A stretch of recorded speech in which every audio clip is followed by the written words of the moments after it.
Welwing. A hot breeze sweeps through the surroundings. True dragon alliances serving Command Ark's demon race market. There, numerous members of the demon race are gathered, exchanging goods, and many of them wander around in their true forms, emitting intense heat, filling the area near the market with a sweltering warmth. Finding demon beasts transformed into human form is difficult. After all, it isn't the land of the heaven tribe or the human race, so there's no need to maintain a transformed shape. Only occasionally did the demon races of immense size transform due to their large size. Come, come, this elixir has been personally delivered from the heaven tribe. How many blood refining methods have been developed to fuse immortal beast true blood into the body? Our blood refining method is of a different caliber compared to those developed so far. We'll auction off the space dharma treasure obtained from subduing the bright crow race last time. The voices of the demons are loud, each straining not to be drowned out by the others. However, since the demon race communicates by vibrating spiritual energy to speak, if a member of the human race, who does not possess the Earth tribe's vision, are to listen, the market would seem quite quiet as the spiritual energy only slightly fluctuates. The market of the demon race isn't much different from that of humans. In some ways, it even seems much more orderly than that of humans. I briefly tour the market, observing the reactions of the surrounding demons while looking for a place selling method manuals. After a while, I enter a street where demon beast methods are sold. So many. There's a separate street for selling demon beast methods, indicating an overwhelming abundance of them. Unlike human cultivation methods recorded in books or Jade slips, most of the demon beast methods are recorded on bones, skins, or teeth. Is it because of the characteristics of the demon language, or is the recording method itself different? Demon script fundamentally records the flow of yin and yang within the spiritual energy of heaven and earth to communicate meanings. Thus, their linguistic system is entirely different from that of the human race. Therefore, the method of recording also involves engraving the flow of yin and yang onto bones or stones imbued with spiritual essence, so that when spiritual energy is infused into the bone later, the engraved flow vibrates the spiritual energy, conveying the content. Perhaps that's why the majority of demon races went around with methods engraved on their bodies or bones. Among these demon races, a significant number came to the streets selling demon beast methods, tearing off parts of their bodies that contain the methods to sell and leave. Crackling. Kuhaha, this horn of mine contains the horned ox black origin transformation of our horned ox race. How much will you offer? I've never even heard of the horned ox race. What, are you insulting my race now? No, that's not it. Don't get angry, will this amount satisfy you? Watching a large, bipedal black ox, identifying as a member of the horned ox race, snorting as it hands its horn to a demon race merchant for spirit stones in exchange, makes me quite shocked by the culture. After securing the spirit stones, the bipedal black ox snorts and leaves for another place. With a few steps, a new horn begins to grow where the old one had been, indicating that for demons at the core formation stage or higher, such regeneration is entirely possible. The flounder demon merchant giggles as he takes the ox's horn, clearly pleased. Recently, among the mercenary races, the horned ox race has been gaining tremendous popularity. A method from such a race will surely sell for a high price. I manipulate Yuan Yu, covering my body with blood body skin armor to sprout scales on my cheek and grow red deer antlers on my forehead. I then deactivate the record of transcending cultivation and exhausting martial arts in front of him. Look here, I've just ascended to the bright cold realm and it's my first time at the Earth Tribe market, so I have a question to ask. Welwing. As I let the energy of my inner core flow out with dragon-shaped consciousness, the flounder merchant is startled and stands up. My goodness, what brings a noble dragon to such a place? As I said, I've only recently ascended to the bright cold realm. I have some questions. Yes, ask away. First off, is it common for demons to come here selling demon beast methods like just now? Of course. Well, in truth, those demon beast methods sold by such demons are actually one of the main specialties of our Earth tribe. The flounder merchant continues his explanation. As you may know, our Earth tribe is essentially grouped together due to our vision, but we are all different races. It's well known that the majority of the Earth tribe originally roamed the fields and mountains as beasts. Hence, the classification is practically impossible to count. But precisely because of that, There's an enormous variety of Earth tribe methods. What do you mean? What do I mean? The flounder merchant looks at me as if he didn't understand my question, his eyes almost questioning why I couldn't understand such a simple matter. The environment in the lower realm where I lived is too different from the bright cold realm. I make up a suitable excuse about the lower realm, and the flounder merchant nods.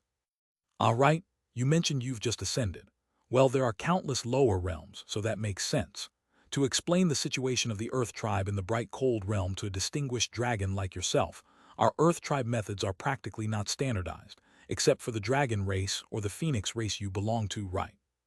Right.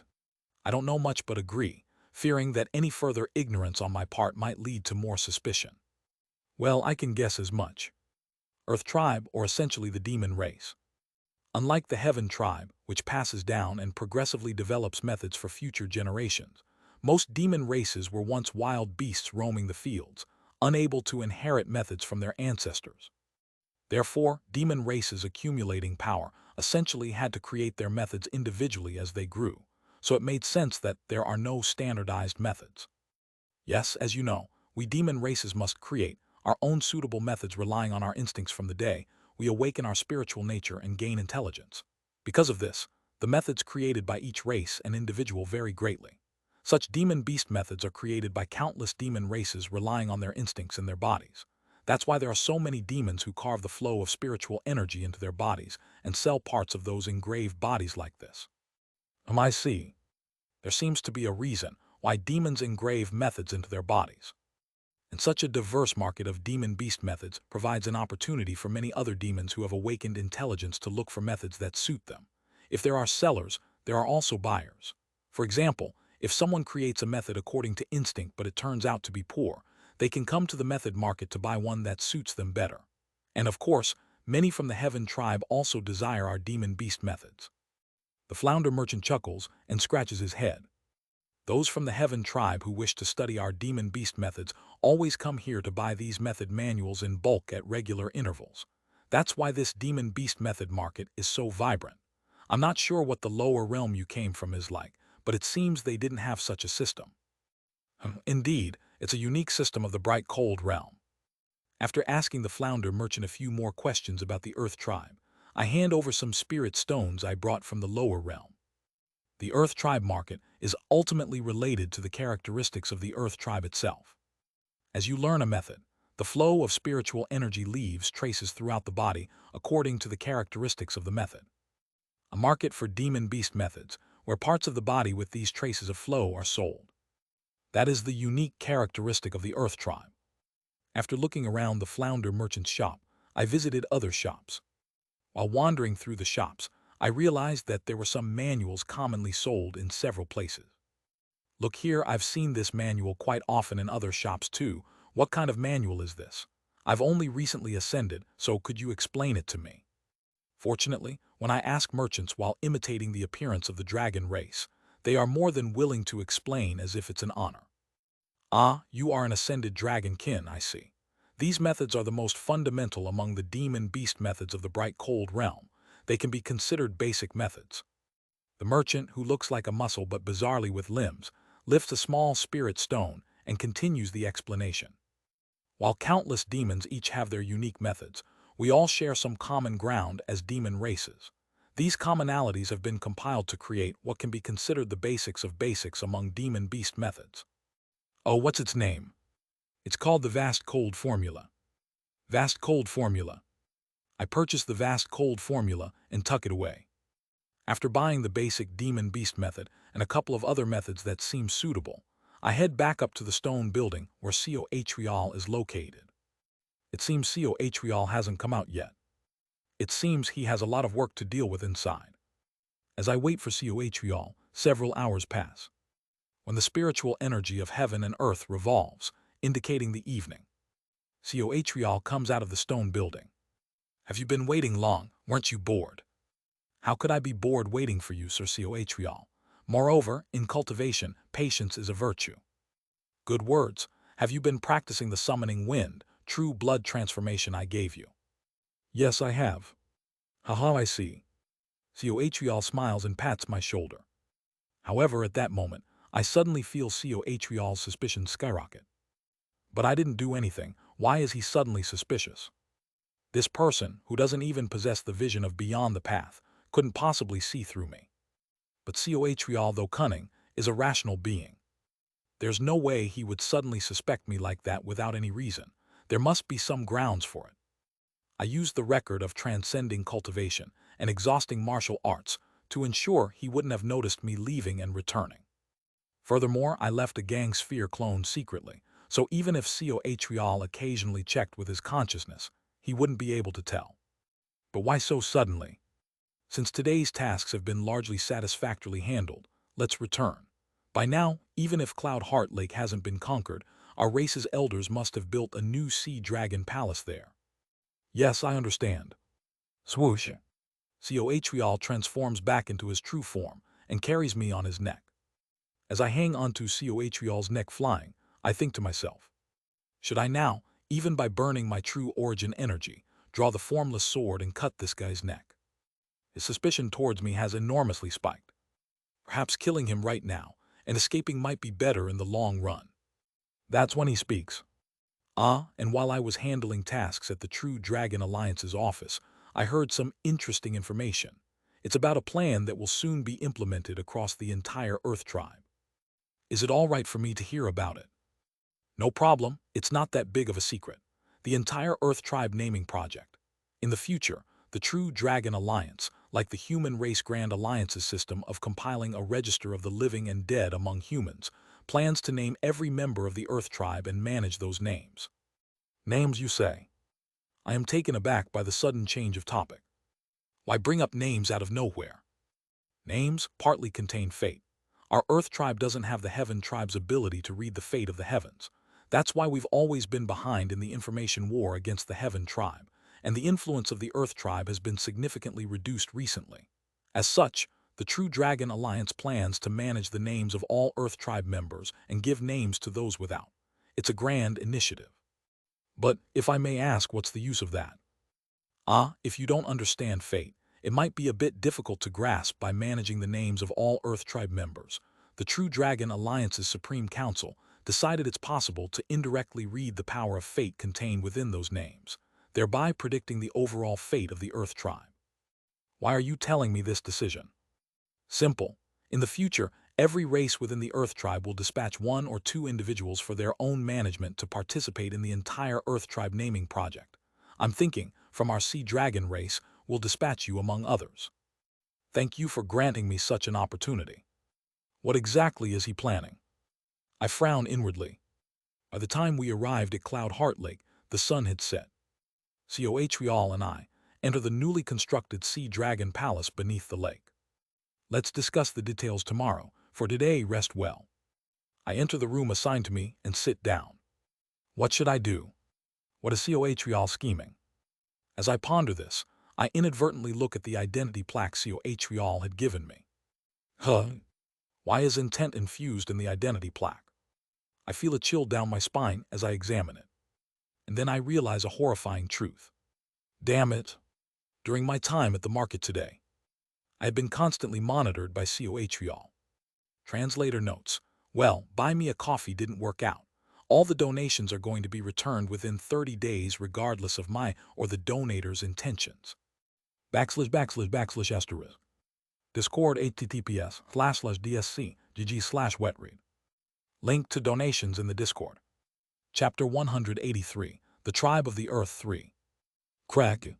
I clench my teeth tightly, pulling my senses even higher in case I saw it wrong. The vision of beyond the path, added to that of the demon race. Using enlightenment that transcends planes, I look at the identity plaque. I wonder how clearly I observe the identity plaque. SHHHH. It's visible. This time I can clearly see it. The flow of spiritual energy connected to the identity plaque, emanating an aura like that of consciousness waves, leads somewhere.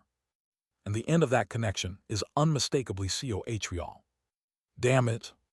Only after observing for a while do I grasp the principle of this location tracking plaque. The Earth tribe methods have its flow recorded on their bodies. Thus, even if a part of the body that has been imprinted with the method falls off, it is still affected by the demon beast method. Utilizing this principle, it's possible to continuously monitor an identity plaque that's far from oneself. I investigate the identity plaque further, teeth still clenched. Fortunately, from the flow of spiritual energy, it seems that only my location is being monitored. But I can't be at ease, especially not within the Sea Dragon Palace. Within the room of the Sea Dragon Palace, decorated similarly to human lodgings. Even though it wasn't directly built by Coatl, but through the Sea Dragon race elders, I can't trust it. There's a high probability that this room I entered has been tampered with to monitor me in real time. Holding the identity plaque, I lie down on the bed comfortably, forcing my expression to relax to avoid detection. The first priority is to regain my cultivation. I organize my thoughts with a calm expression. Even if I decide to confront Coatl in a life-or-death struggle, it will be impossible without intending to burn all my true origin energy right now. Regaining my cultivation as soon as possible and gaining some strength seems necessary for ensuring safety while living with Coatl. Closing my eyes, I gently operate the intricacies of the wonderfully mysterious heart cannon, extending my consciousness like threads to secretly survey the surroundings. After investigating every corner of the room with my consciousness threads, I realize faint spiritual veins are detectable in various places. These spiritual veins are recording changes occurring within the room and transmitting them somewhere. As suspected, I am being monitored. In this state, it's impossible to recover my cultivation. All the methods I have learned would be performed under the watchful eyes of Coatl or the Sea Dragon race elders. Then I must act now. It seems I have to be prepared to burn at least some of my true origin energy to escape this situation. Word. Pure life force travels through the threads of the wonderfully mysterious, innate heart cannon throughout the room. Since each thread of consciousness is applied with the record of transcending cultivation and exhausting martial arts, this act will not be detected. The life force-enriched, wonderfully mysterious, innate heart cannon begins to adhere to the spiritual veins observing my room, starting to engrave circuits according to my will. Infiltrate them in reverse. Word. The circuits engrave themselves throughout the spiritual veins, controlled by my will. These circuits then alter the recording of the room situation, transmitting a different narrative. Someone receiving the information through spiritual energy will likely see a scene of me peacefully sleeping in the room. After engraving the circuits to gain freedom of action, and once more searching the room with the wonderfully mysterious innate heart cannon, I finally feel at ease and stand up from my place. Honestly, I want to engrave the Mad Lord's circuits into this identity plaque right away. This identity plaque, made from Coatl scales, is highly likely to be directly connected to Coatl. The materials of this room are unrelated to the dragon race, so it was fine, but tampering with the scales is still dangerous. The good news is that the scales only have a location tracking feature attached to them, making it impossible to monitor what I'm doing in real time. I place the identity plaque in a suitable place within the room. Then, sitting down, I begin to inhale spiritual energy. Although I burned some life force, I've gained freedom within the Sea Dragon Palace, so it's worth it. Now, shall I start cultivating? TSS. I open my mouth and take out the colorless glass swords that are within me. Klalik.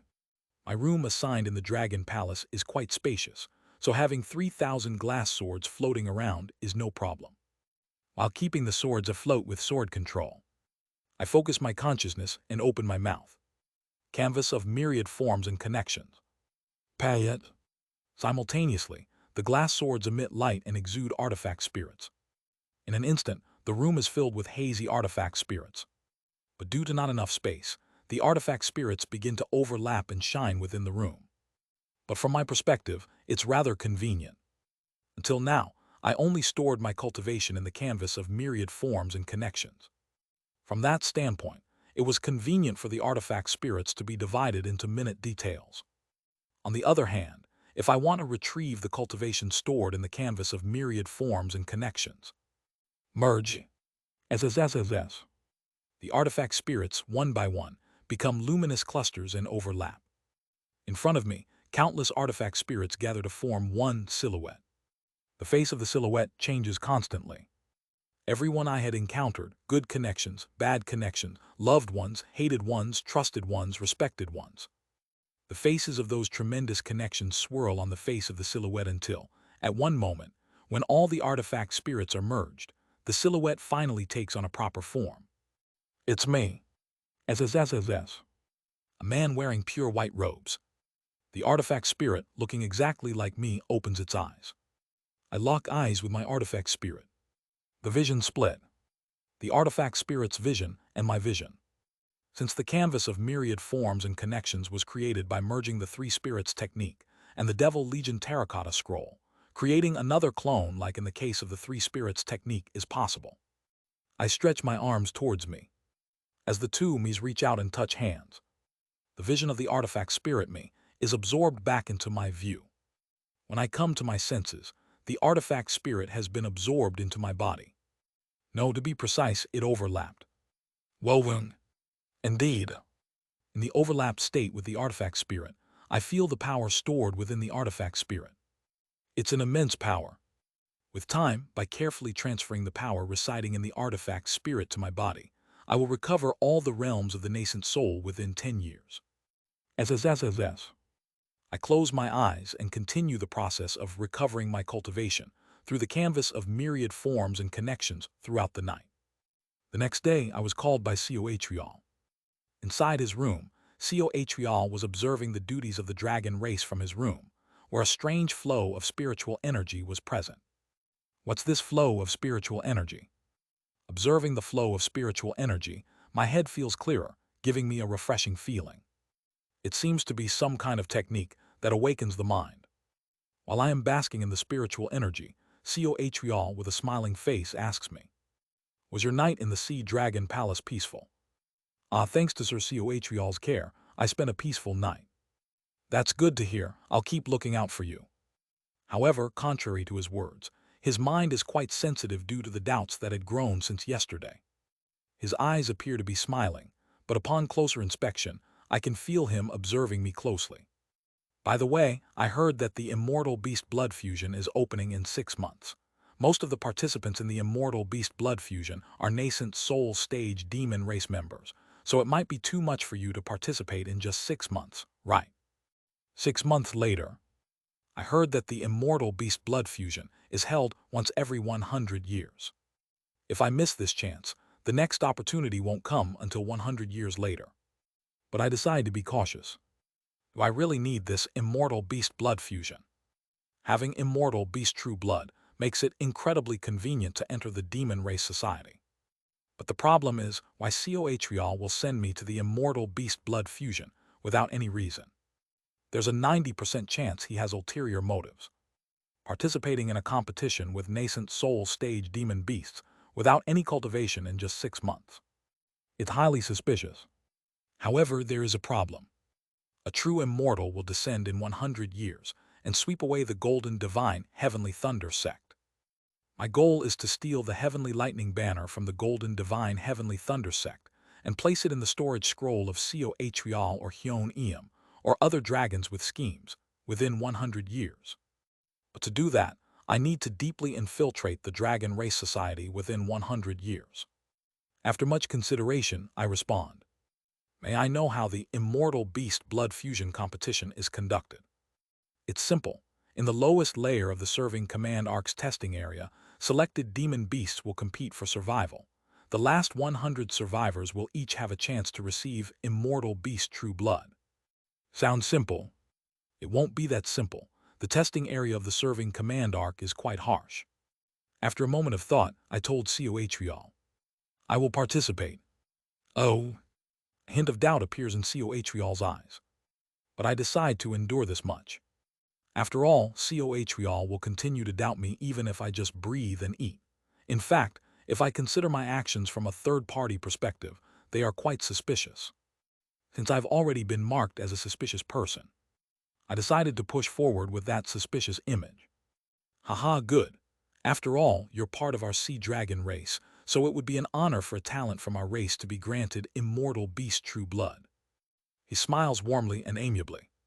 But do you have a way to reach the nascent soul stage in 6 months? Can those who are not at the nascent soul stage not participate? It's not exactly like that. It's just that those who are not at the nascent soul stage tend to die before the immortal beast blood fusion ends due to the harshness of the test ground. Then it's fine. I am confident I can survive. Well, if that's the case. Coatreal smiles slightly, takes out a piece of silk, writes a recommendation letter in demon script, folds the silk, and sends it somewhere with a spell. I've sent the recommendation letter to the organizers of the immortal beast blood fusion. You'll be able to participate in the future. Thank you. No need for thanks. Is there anything you find inconvenient or need? I ponder for a moment thinking, maybe it wouldn't be bad to directly ask about Deputy Ohicio. Well, considering Coatreal's character, he's probably treating her well. Although I don't have high hopes, there is still a possibility he might easily talk about it, so I clung to the sliver of hope and was about to ask him. Just then, wait a moment. I feel chills running down my back, but quickly suppress any physical reaction through my control. Since entering Coatreal's room, I felt a peculiar flow of spiritual energy that seemed to clear the mind. I casually thought it was some kind of spell that clears the mind, and let it be. However, as I internally operate the wonderfully mysterious innate heart canon and utilize the heart essence in the realm of treading heavens, observing my consciousness, I immediately realize something is wrong when my consciousness starts to feel odd. This bastard, he's brainwashing me. Indeed. From the moment I entered the room, the peculiar effect of mental awakening I felt is not actually an awakening effect at all. Nor is it simply clearing my mind. It's a brainwashing operation centered around Coatreal, designed to make one feel an endless affection towards him. I've been under brainwashing since I entered the room. He is the core and caster of this spell. Every word Coatreal utters, every gentle expression he makes, is part of the brainwashing. Despite feeling chills all over my body, I suppress my physical reactions. If it were anyone else, they would have been brainwashed by Coatreal without even realizing it. Only now did I realize I was being brainwashed, despite having a consciousness at the nascent soul stage, enlightenment in the treading heaven realm, and specialized in the wonderfully mysterious innate heart canon focused on consciousness. Even cultivators at the heavenly being stage would fail to suspect and investigate Coatreal from the start, not realizing they had been brainwashed. Is there anything else you need? Coatreal asks me again. I compose my emotions and smile brightly, nodding. Your grace is as vast as the sea, Sir Coatreal. However, I'm curious about what has become of Ohicio, who was originally my colleague. The purpose of this brainwashing is to harbor affection for Coatreal and not to doubt him. It's not strange for me to inquire about the welfare of a colleague. And to my question, Coatreal warmly smiles and answers. Of course, she is doing very well. However, as I mentioned before, she has accepted my true blood, becoming part of our sea dragon race, and is currently practicing a great method to accept my true blood within the inner sanctum of the sea dragon palace. Since it's a method that requires stabilization, even if you wish to see her, I'd ask you to wait a bit longer. Ah, I see. Thank you for your answer. He's lying. Yuan Li was also someone who had assimilated Coatreal's blood, and I had forced him to reveal the method of assimilating Coatreal's blood through torture. From his confession, there was no such process as needing to stabilize. If I participate in the immortal beast blood fusion and receive the immortal beast true blood, will I also need to stabilize like Ohicio? Haha, of course. If you are entrusted with the honorable mission of receiving the immortal beast true blood in the immortal beast blood fusion, I will personally bring you and assist you in assimilating the immortal beast true blood. I will also lend you the assimilation chamber she is using to assimilate the true blood this time. Thank you for your gracious words. Listening to Coatreal, I am certain. Coatreal is spouting nonsense, and I have no idea what's happening to Ohicio right now. Is there anything else you're curious about? If I were to say I want to see Ohicio now, Coatreal will certainly refuse, using her need for stability as an excuse. He's probably continuously observing whether the brainwashing is taking effect on me. It's best not to ask any more questions that can provoke him. There's nothing more I'm curious about. If you may permit, I'll go and continue my cultivation to prepare for the immortal beast blood fusion. Understood, go ahead. Oh, and do you have any human cultivation methods you're practicing? Yes, I do. Then, if you wish to conduct a ritual later, go see the sea dragon race elder Unravelling. He has a lot of interest in human rituals and will kindly set one up for you. Thank you. After bidding farewell to Cohl, I leave his room. Even as I exit his room, I don't sigh or relax until I return straight to my own room. I could see the flow of spiritual energy leading to Cohl's room throughout the Sea Dragon Palace. The same flow that is set up in my room. Cohl is monitoring everything within the Dragon Palace in real time. Unless it's someone like me who has the vision of intent and vision of spiritual energy, along with the enlightenment of planes, the Dragon race members wouldn't have noticed. Upon entering my room, which had been pre-equipped with circuits, I finally relax and sit down. Really, it's hard to even breathe in the Sea Dragon Palace. Given that Cohl's eyes are everywhere, I have to assume I am being monitored at all times. I'll be living here in the future. Can I just endure being subjected to this? Well, last night, through the canvas of myriad forms and connections, I regained the cultivation of Qi refining 7th star. The reason I couldn't surpass the 7th star is that the 7th star requires a ritual, so I was stopped merely due to procedural reasons. My spiritual power is sufficient. Well, I touch the surveillance spiritual veins Cohl laid in my room and infuse my own spiritual power into the spiritual veins. You must have thought everything in the Dragon Palace dances to your tune, you snake bastard. TSSDS, TSSDS. I reverse the flow in Cohl's spiritual veins, installing the Mad Lord circuits. Beyond the spiritual veins, the circuits of madness spreads, and the circuits that were only in my room begin to invade other areas. Since I blocked the information with the record of transcending cultivation and exhausting martial arts, no information should reach Cohl. From today, the Sea Dragon Palace falls to my grasp. Cohl must have thought he could control me by accepting me. However, that is a mistake. I am poison. A poison that had been fermented, aged, and completely rotted over for more than 2,000 years. Now that this poison has entered the heart of the dragon race, it will poison everything. TSSDS. If you have no intention of showing me what's happening to Ohio and are full of plans to brainwash me, I think as I cover the entire Sea Dragon Palace with the Mad Lord circuits, I'll take control of the Dragon Palace myself and find out directly.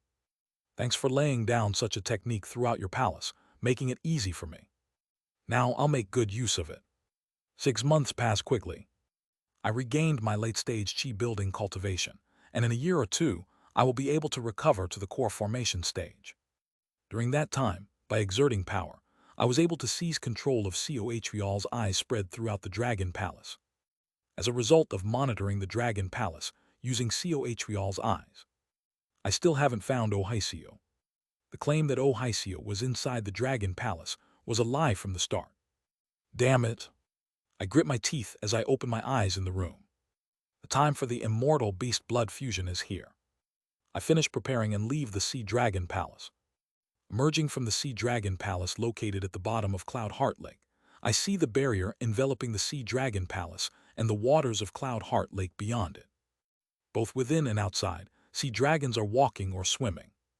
However, as I pass by, the sea dragons murmur and show signs of avoiding me.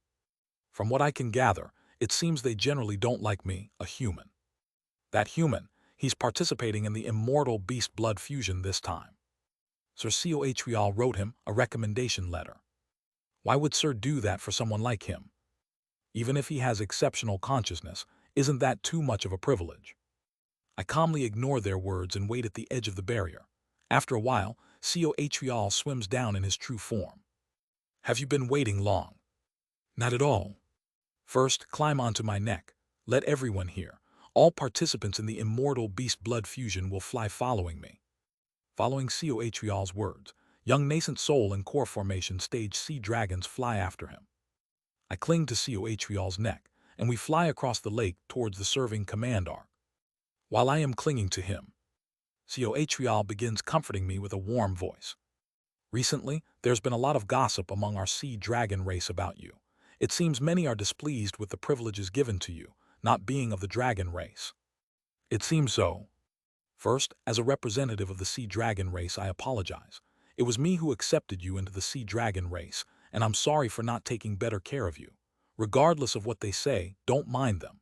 I've become a major figure in the True Dragon Alliance recently, and even before ascending, I was a king trusted by the Sea Dragon race. Since I personally noticed your qualities and brought you here, you just need to walk your own path. Thank you for your kind words. Had Azure Tiger Saint said this, I would have been moved enough to bow in respect. However, the heart essence behind Cohyal's eloquent words are filled with dark malice. It's a refreshing feeling, contrary to that time with Hyung-Hwa. Her, who harshly told me to forget her while secretly harboring love for me, and Cohyal, who outwardly speaks kindly and trustingly, while inwardly schemes on how to use me and doubts me. It's extremely polarizing, but so extreme that it feels refreshingly new.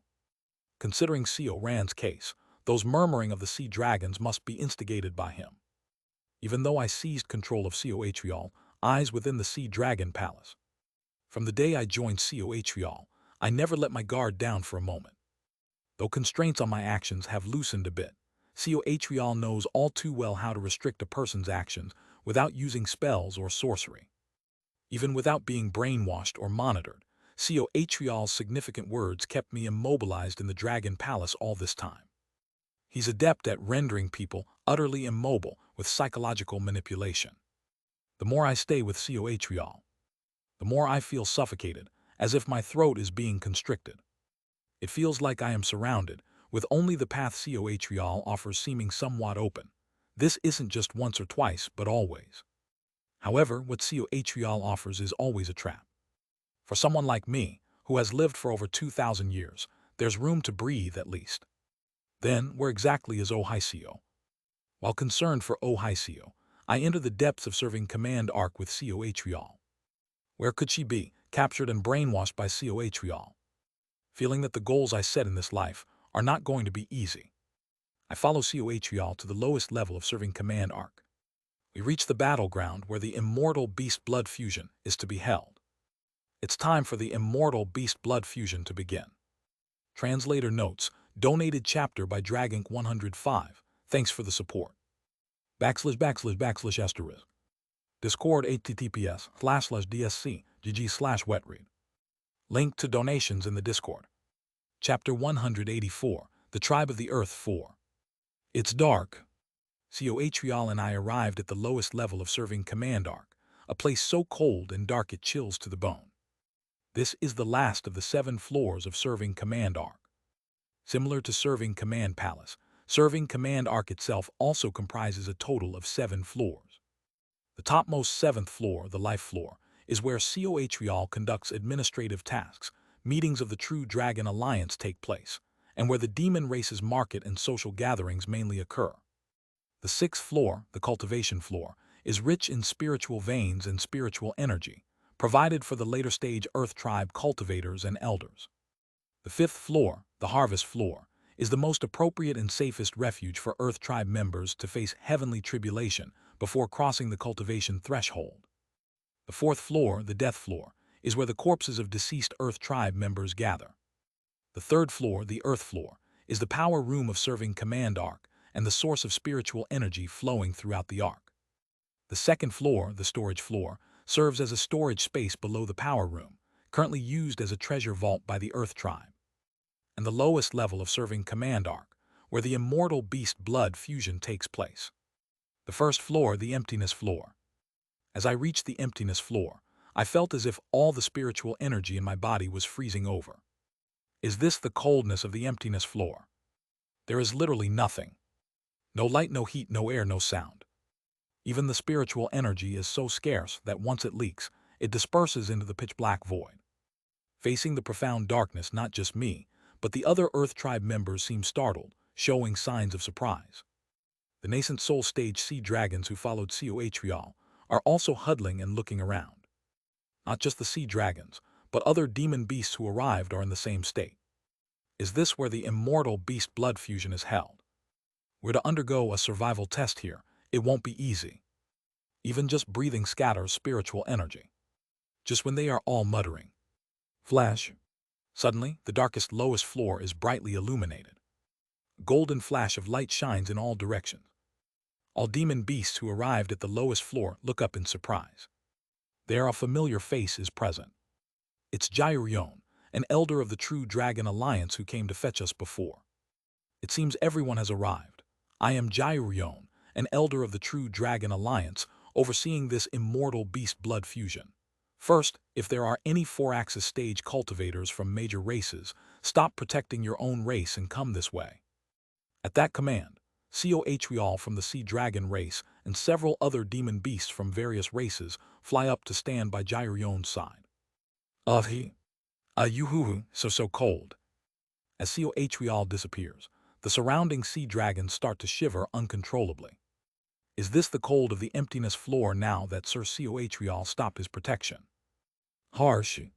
I am momentarily puzzled as I watch the sea dragons around me shivering. What's going on? Nothing changed. The temperature of the emptiness floor, terribly cold from the beginning, hadn't changed at all. Yet suddenly, the later stage cultivators of the sea dragon race started to shiver. I realized something from this situation. That guy Cohrial, he hasn't been protecting me from the start. It's a really simple fact. Well, as the 4-axis stage Earth tribe members stand next to Jairion, the light emanating from her becomes even brighter. I am startled, realizing the nature of the light emanating from Jairion. Life force itself. In the void of emptiness where nothing exists, Jairion is producing the most pure and original spiritual energy, the power of life. That's a 4-axis stage cultivator. Those who awaken the power of life. It seems true that reaching 4-axis grants an incomparably longer lifespan, as she illuminates the darkness with life force itself. No, it's not just by herself. She is emitting an even brighter light with the help of the energy from the surrounding 4-axis stage cultivators. Regardless, the golden light emitted by the 4-axis cultivators color the surroundings, dispelling the darkness and revealing the scenery around us to some extent. We are in a desert of sand.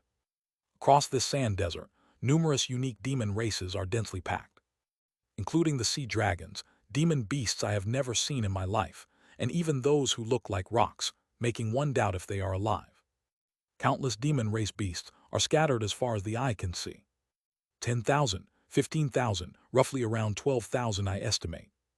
Moreover, the majority of them are at the core formation and nascent soul stages. I am the only one at the chi building stage. Then, Jirion begins to speak amidst the golden light. First, I express my respect to all the later stage Earth tribe members who have come here. All of you have bravely participated in the immortal beast blood fusion, knowing well that you might lose your lives in the battle, choosing to compete for merely 100 spots. However, as a senior, I am also worried. This immortal beast blood fusion, as I say again, is an extreme survival test that takes place in the void of emptiness. Let me say this one last time. The immortal beast blood fusion is a test accompanied by death, and those who wish to give up are advised to do so now. Is there anyone who wants to give up? Come forward now. However, no demon beast steps forward. Jairion seems to nod indifferently at this, but I could read a feeling of pity in her intent. Good, since there are no quitters, we will now commence the immortal beast blood fusion. The rules are simple. Just survive until the last 100 remain. Flash. As she waves her hand, golden life force spreads around, etching strange patterns on the arms and legs of each demon beast. It's a number in demon script, 13,252. The number etched on your bodies represents the number of other immortal beast blood fusion participants currently in the battlegrounds. As each participant is eliminated, the number will change accordingly. You just need to endure until that number reaches 100. However, as you know, there is no withdrawal from the immortal beast blood fusion midway. Therefore, for your given numbers to drop below 100, a significant number of you must either die or become incapacitated. Now, that's roughly it for the explanation. Is there anything you're curious about? Excuse me, Examiner, what does incapacitated mean? A demon beast asks Jairion, who replies with a cold gaze but internally with a hint of pity, speaking loudly. Being on the verge of death, reaching a comatose state is recognized as an incapacitated state for the immortal beast blood fusion, and you'll be transported to the second floor of serving command arc. However, usually, if you reach such a state, expect your cultivation to drop by several levels. I understand. Any more questions? Yes, I have something I want to make sure of. If the goal of this competition is to survive until fewer than 100 Earth tribe members remain, Does that mean the main objective of the immortal beast blood fusion is essentially to reduce the number of competitors quickly? A demon beast resembling a praying mantis asks with a murderous intent, directing the question at Jairyon. Jairyon smirks. Well, most would think so, but it's a bit different. This immortal beast blood fusion is ultimately a competition to select those demon beasts strong enough in life force to accept the true blood of immortal beasts, and as such, survivability is the main focus of the competition. You'll understand once the competition properly begins.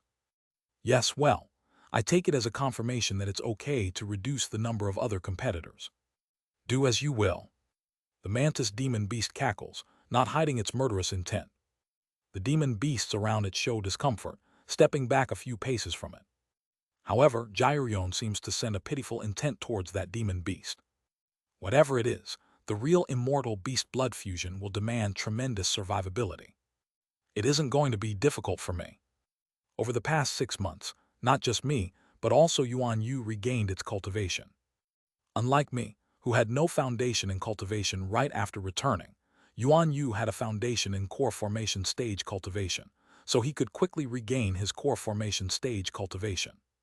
Since I wore Yuan Yu for this immortal beast blood fusion, I'm not particularly worried about my survivability. More questions follow. Does the immortal beast blood fusion not end until there are fewer than 100 members left? That's right, I know what you're worried about. You're concerned that the immortal beast blood fusion will drag on for years, aren't you? That won't happen. It will conclude within 4 months at most. After a few more questions, Jairyon looks around the assembly and says, "Are there no more questions? Then, let's start the real immortal beast blood fusion." "Yes." Numerous demon beasts respond loudly. Jairyon raises her hand to the sky and slams it down. From this moment, the immortal beast blood fusion begins. Boom! Simultaneously, the desert crumbles into pieces, starting to collapse downward. It wasn't split by mere physical force. Observing the flow of spiritual energy between Jairyon and the desert, I realized the true identity of the desert. Was the desert itself a manifestation of Jairyon's spell? Russell. As the desert splits, a dark space below is revealed. An absolute darkness akin to the void is exposed. However, unlike the void, it's impossible to read the plane and return to the current realm, because this realm is not the void but a space within the realm itself. As a change. Gasp. I nearly lost consciousness momentarily due to the insane cold enveloping me. What on earth is this? Cold. I knew the immortal beast blood fusion wouldn't be easy, but I didn't expect it to be this chilling. Nothingness, absolute darkness. Perhaps this is what outer space is like. Life force itself is being drawn away. In this pitch-black void, merely existing led to your life force naturally escaping into the void and disperse. Enduring this mind-numbing cold, I understand why Jairyon sneered at those demon beasts trying to eliminate competitors while also pitying them. Reduce competitors? Ridiculous. That's impossible. Just being here feels like the soul itself might freeze over. No, it's not even cold. This is more akin to death itself. The 4th floor is called the death floor, but isn't that a title more fitting for the 1st floor? Before long, the desert that had become our ground scatters into the darkness. The light provided by Jairyon and the 4-axis masters also vanishes somewhere. Without attempting to locate other demons around me, I immediately begin to circulate my spiritual power. Wung! My pure spiritual force flows vigorously within me, reviving my dying body. Wung wung wung! A faint light emanates from my body, finally making me feel slightly alive. This won't do. But as I see even the faintest glimmer of light gradually scatter into the darkness, I clench my teeth. I need another way. At this rate, all life force will disperse and I'll die. A test of life force, life force. Tick, tick, tick, tick, tick, tick. For the first time, my body, which had never moved uncontrollably, chatters its teeth on its own. It isn't a matter of will. The very presence of death itself caused my body to react instinctively. I will certainly die if it continues this way. It can't end like this. If it's a test of life force, then activating life force is the key. And there's nothing better than cultivation to activate life force. The space may be scarce in spiritual energy, but that's actually for the better. In such a space, Coatrial's gaze cannot reach me, meaning I can take as much time as needed for proper cultivation. The lack of spiritual energy isn't a problem either. Woven canvas of myriad forms and connections. TSD. The ethereal form of an artifact spirit appears before me. The countless figures of artifact spirits, containing my myriad connections, transformed back into my form according to my will. And I soon overlap with my figure. Zoom. A massive amount of spiritual energy stored within the artifact spirit transfers into my body. From the moment I heard that the immortal beast blood fusion is a competition for survival, I believed I could easily make it into the last 100. Using the record of transcending cultivation and exhausting martial arts to hide my presence and absorbing only the spiritual energy from the canvas of myriad forms and connections is enough to endure. But seeing the harsh environment of emptiness, most demon races would exhaust all their life force and vitality just trying to survive in this space. There's no need to use the record of transcending cultivation and exhausting martial arts. With the spiritual energy of canvas of myriad forms and connections, I can calmly cultivate and wait out the time. Woven. I transfer the cultivation of Azure Spirit Starlight Quintessence Great Method into my body, which I have been cautious about practicing fully due to Coatrial's suspicion. Since Coatrial is acquainted with Azure Tiger Saint, practicing Azure Spirit Starlight Quintessence Great Method could have been problematic if discovered, as changes in the body in the initial stages are easily noticeable. During the 6 months, Coatrial called me out every 3 days to check my cultivation progress. Azure Spirit Starlight Quintessence Great Method, which causes significant bodily changes in the early stages, had to be approached with caution. According to Jade, it seems I can buy about 4 months of time within this area. With 4 months, I can summon the chi and blood stored from the Azure Spirit Starlight Quintessence Great Method in my past life. Chi is the soul. Thus, the Dharma treasure attached to my soul, and the cultivation stored in the canvas of myriad forms and connections could transcend time to join me. Chi is life. Extremely pure spiritual energy is, in essence, life force itself. Therefore, cultivating the Azure Spirit Starlight Quintessence Great Method, which maximizes life force by condensing spiritual energy to its extreme, is also possible after regression. Crag Treek. A tremendous life force circulates throughout my body. Arg. The pains I experienced while cultivating the Azure Spirit Starlight Quintessence Great Method in my past life, compressed into a short time, strikes my mind. It's brain-numbingly painful. Yet I clench my teeth, enduring the pain and accepting the life force surging throughout my body. The immense life force circulates through my body, elevating my chi and blood, and begins to recreate the indestructible body I had forged in my past life. Krieg. I continue my cultivation amidst the pain that feels as if my entire body is being crushed. Although it feels like my body is shattering, that very agony drives away the cold and darkness of the empty void. I can endure this. In the lowest floor of serving command arc, I smile as I continue my cultivation fueled by life force. With this, I can endure to the end. Wrapped in pain as if my body is being crushed, the heat generated from the pain drives the cold away. Confident I can endure till the end of the immortal beast blood fusion, I spend my time in deep cultivation. Before long, the number recorded on my arm rapidly decreased. In just a few days, the number of demon beasts that had reached 13,000 had dropped to 5,000. And then I understood why Jade said a conclusion could be reached within 4 months. As the numbers dwindle, the darkness intensifies. It became colder and more desolate than before. In the emptiness floor, nothingness itself seems to materialize, attempting to devour me. I can endure it for now, but as the numbers further decrease, the darkness will intensify. When that happens, the life force being generated from practicing the Azure Spirit Starlight Quintessence Great Method will be surpassed by the life force escaping from my body. Can I truly endure it? I clench my teeth and resist against the cold, against this death, and endure. Time passed exceedingly slowly. For months on end, floating aimlessly in the darkness without any light or warmth. Now there are only 200 left. The cold and darkness became even more intense. It felt as though the darkness was creeping into my eyes, nose, and mouth. It was as if darkness, not blood, flowed through my veins. Just a bit more, just endure a bit longer. Fortunately, I had access to vastly more resources than others through the canvas of myriad forms and connections. Enduring wouldn't be difficult. And finally, on the fourth month, as Jairion had mentioned, Hua, just exhaling caused a burst of light to escape my mouth and scatter into the darkness. I'll die. Enduring any longer means death. I truly feel death creeping up to my throat. As the number of surviving demon beasts decreased, the darkness and cold intensified, leaving only 103 remaining. Just 3 more to go. But within this soul-chilling cold, all I want is to leave. Immortal beast blood fusion be damned. The cold is beyond what mere willpower can overcome. Crag, crag, crag. I ground my teeth, focusing on the number displayed on my arm. The number, which had been 103, had now reduced to 102. Just a little longer, and this unbearable cold will pass. I will be able to leave. 101. Only one more person needs to fall into a comatose state for the immortal beast blood fusion to end. However, seeing that number, I can't help but laugh at myself. My life force is surprisingly tenacious.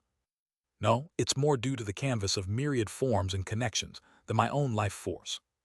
I've been enduring by cultivating the Azure Spirit Starlight Quintessence Great Method through the canvas of myriad forms and connections. But now, even the Azure Spirit Starlight Quintessence Great Method is struggling against the cold, which is not merely the yin attribute, but rather the absolute nothingness of this empty space, making it all the more difficult to endure. It's like my mind is drying up. It feels like 4 years, not 4 months. But it will all be over soon. Looking at the number 101, I desperately wish for the one to disappear quickly. How much time has passed?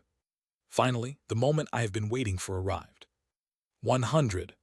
Finally, the immortal beast blood fusion is over. Or so I thought when. Nothing changes. What's going on? After the immortal beast blood fusion ends, we are supposed to be transported to the second floor. But why hasn't anything happened yet? Jairion said it herself. When the number reaches 100, the immortal beast blood fusion is supposed to end. Right? Maybe it just takes a little time. There couldn't be any problems. I calmly wait to be transported in the cold. 10 more days passed. Something's wrong. This shouldn't be happening. Why am I still here, even though the immortal beast blood fusion has ended? Is this Coatrial's trick? Did Coatrial manipulate this to send all participants of the immortal beast blood fusion to their doom? But no matter how much I think about it, there's no reason for Coatrial to do such a thing. Or has the cold made me lose my sense of time? But that doesn't make sense either. My mind is too clear. I'm not insane, and considering everything with a clear head, there's no reason for Coatrial to do this. Moreover, from what I gathered in the 6 months before participating in the immortal beast blood fusion, it has always been conducted fairly. There's no room for Coatrial's interference. It can't be that this was done deliberately to kill me. Even if I am suspicious, Coatrial's character would suggest he'd use me to the fullest before letting me die, not kill me off for no reason. Something's wrong. I decided to wait a little longer, trembling in the cold. Another month passed. Perhaps, by some terrible stroke of luck, something went wrong with the emptiness floor just when I participated. I'm not insane. And unless Coatrial decided on a whim to kill me just for fun, I can't think of any other explanation. No, more than that, I've been sustaining myself by cultivating the Azure Spirit Starlight Quintessence Great Method, with the life force accumulated in the canvas of myriad forms and connections. But how are the other demon beasts still alive? 2 more months pass since the immortal beast blood fusion was supposed to end. Yet the number still points to 100. Indeed, something must have gone wrong with the immortal beast blood fusion. Damn it, I can't just die here frozen like some Seo Yunhyun frozen popsicle. Determined to not die here, I decide to somehow escape this place. Crag, crag, crag. I drew out my formless sword and swing it around me. But in this area devoid of spiritual energy, it's difficult to cut through anything. Floating in the void, I gather spiritual energy and spray it around, trying to navigate the dark space. But I find nothing. It's vast and cold. If only I can find something that activates the immortal beast blood fusion, something that triggers the darkness of this emptiness floor. Clenching my teeth, I fight through the darkness, searching for a way out. A year passes. Crack, crack, crack. Even trying to move a finger causes my whole body to crackle. It can't go on like this. Something must have gone seriously wrong. Have all the demon beasts participating in the immortal beast-blood fusion been sealed in the lowest layer? A year passed without finding any hope. I had no choice but to float aimlessly in the void space. I must find a way. If things continue this way, finding an exit or getting out will be secondary. I fear I might die consumed by the darkness, dying from the soul-chilling cold, from the utter nothingness. What should I do? As I float in the void space, pondering my next move. Whoosh! The moment I try to cross my arms, something in my bosom brushes against my hand. This is a small spirit stone. I remember the identity of the spirit stone and observe it. It's the vast cold formula I bought from the demon beast merchant last time. The most basic among the basics, the foundational beast methods was it. Suddenly, I decide to cultivate the Azure Spirit Starlight Quintessence Great Method, along with the vast cold formula. If I can't find a way out of this emptiness floor, I might as well endure until I'm rescued. Instead of seeking a way out, I choose to endure as long as possible. Let's endure somehow. Whether COHREAL played tricks or something's gone wrong with the serving command arc, let's just endure. Wowung. Clenching my teeth, I read the demon script embedded in the spirit stone and manipulated spiritual energy according to the vast cold formula's instructions. Wowung. At first, it was a bit unfamiliar. But after another year in the void space, I could feel what demon beast methods are about. Demon beast methods are essentially explosions. I felt this when cultivating the summoning wind, dragon transformation. Inner cores of demon beasts concentrate spiritual energy within their demon cores before causing an explosion. By repeating these explosions, they gradually expand their demon core's capacity, absorbing more chi as their vessel grows. This is the foundation of all demon beast methods. But as I continued reading the vast cold formula, I realized how absurd the summoning wind, dragon transformation method is. Did COHREAL really throw me a bomb like the summoning wind, dragon transformation to cultivate? All demon beast methods are based on the following principle. The spiritual energy of heaven and earth rotates as yin and yang, forming Taiji. Thus, to vision of the demon race who can see the essence of spiritual energy, all things in the universe appear as Taiji. The core of the demon beast method is to rotate this Taiji strongly within the demon core, crashing it together to cause an explosion. While yin and yang explode upon collision, they also achieve harmony and stabilize instantly, ensuring the safety of practicing demon beast methods, though it may be painful. However, the summoning wind, dragon transformation COHREAL contains no details on the circulation of Taiji, only methods to recklessly explode the demon core. Damn dragon! I curse COHREAL inwardly and continue to repeat the steps of the vast cold formula. 3 more years pass. Now I have spent 5 years in the darkness. Demon beast methods are truly simple. At the chi refining stage, weak chi is circulated and exploded. At the chi building stage, one's life force is linked with the demon core to circulate the Taiji more intensely before colliding and exploding it.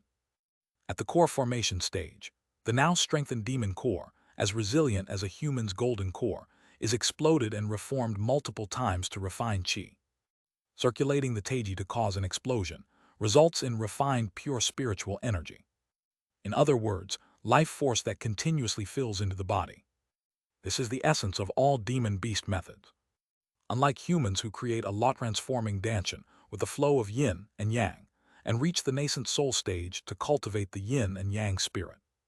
Demon beasts stubbornly focus solely on the flow of yin and yang from the beginning, and upon reaching the nascent soul stage, they circulate the nascent soul with the flow of yin and yang again. Compared to the Heaven Tribes method, which are maddeningly complex and involve memorizing intricate incantations, performing sacrificial rituals, and reading the celestial trends, it's almost as simple as leaving it to instinct.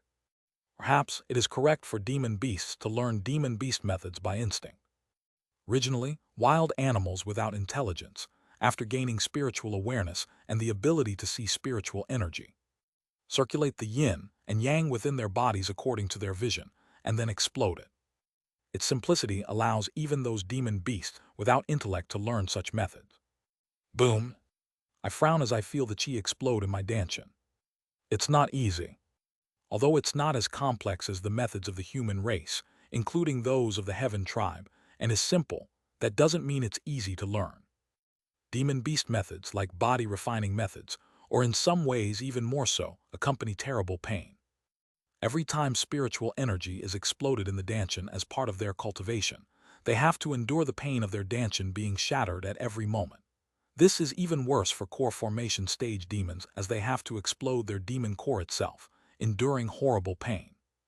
Another 5 years pass. 10 years in the emptiness floor. It's hard to gauge how much time I've wasted. By all rights, I should have regained my nascent soul cultivation with abundant spiritual energy outside by now. But here I am, barely surviving in the void, only increasing my understanding of demon beast methods. Boom! I suffer unbearable pain, as if my dantian is shattering, as I practice both the vast cold formula and the azure spirit starlight quintessence great method. Gradually, the cold of the emptiness floor recedes before the heat of pain. Thump, thump, thump. It's like a heart. Practicing demon beast methods feels as if there is another heart in my dantian. Every time the heart beats, blood is pumped through the arteries to the entire body, then returns to the heart through the veins. Every time the yin and yang in the dantian explode, that explosive force sweeps through the body, refining it, then condenses back inside the dantian, becoming pure life force that heals the body. Life is in essence an explosion. Thump, thump, thump. The vast cold formula and the azure spirit starlight quintessence great method elevate my life through explosions. And at some point, flash, I feel a peculiar sensation, as if the vast cold formula and the azure spirit starlight quintessence great method are emerging around my inner core. This is the azure spirit starlight quintessence great method is evolving. No, that's not it. Originally, body refining methods are a degraded version of demon beast methods. Now, the foundational demon beast method, the vast cold formula operates within my inner core, making the degraded body refining method reach an equivalent condition as demon beast methods, revealing its essence. This is the true power of the azure spirit starlight quintessence great method. Boom. Creak, creak. It's cold. So very cold. But at the same time, I realize fundamental changes occurring throughout my body. Crag, track. A complete transformation. Just as the 5 energies converging to the origin led me to understand how the spiritual energy of heaven and earth can guide my body on the correct path.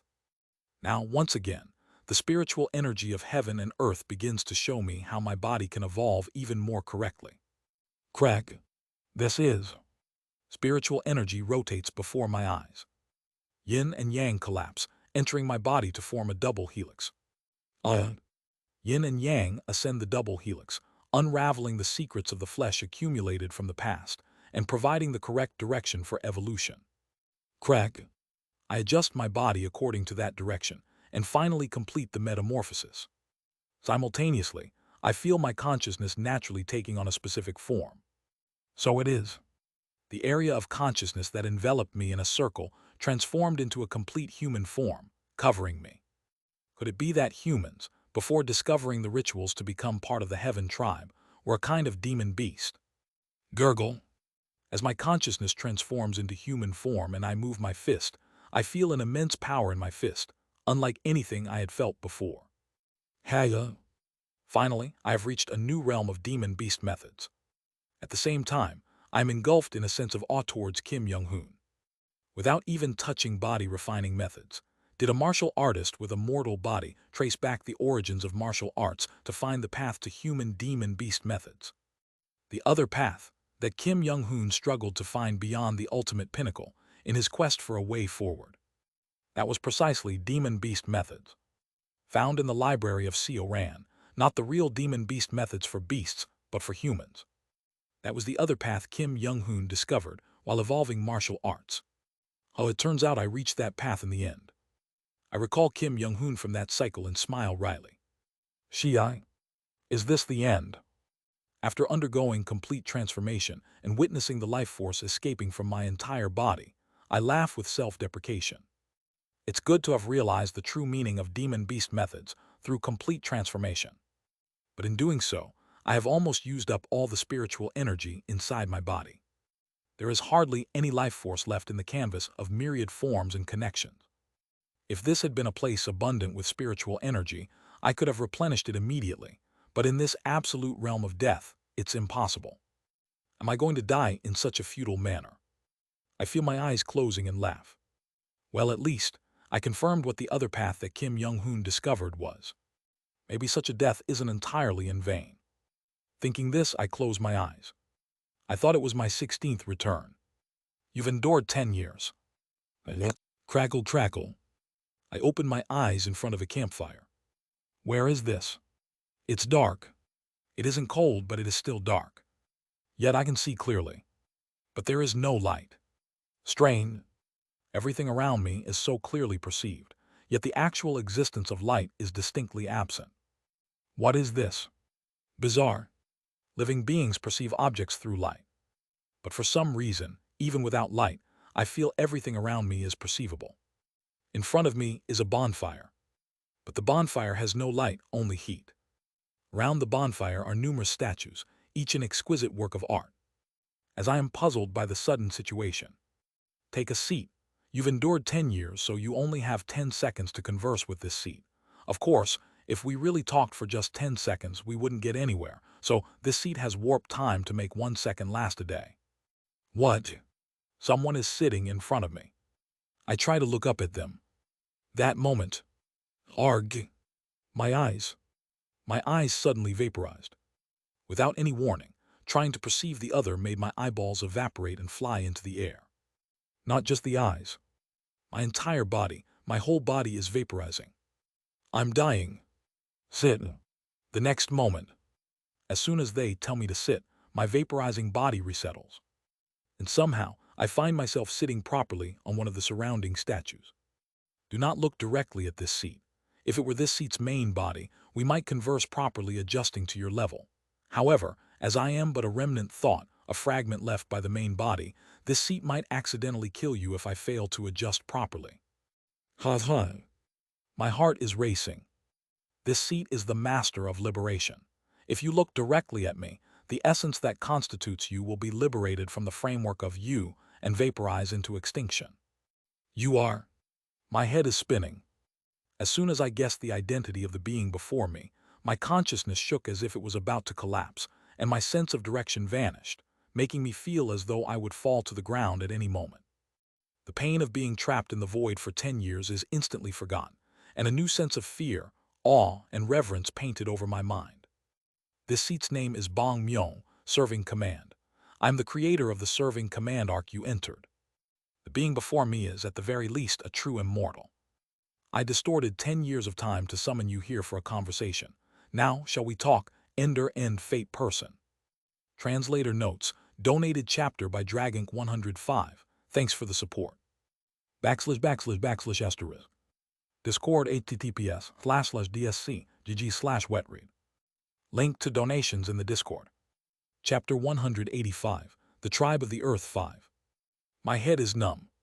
I can't make sense of anything at all. It feels like the heavens and the earth are turning upside down. It feels like my brain is being crushed. I can't endure it. A cacophony of tinnitus rings from all directions, blurring my vision with its intensity. I can't regain my senses. But I'm not even allowed to go mad. Let's stop now.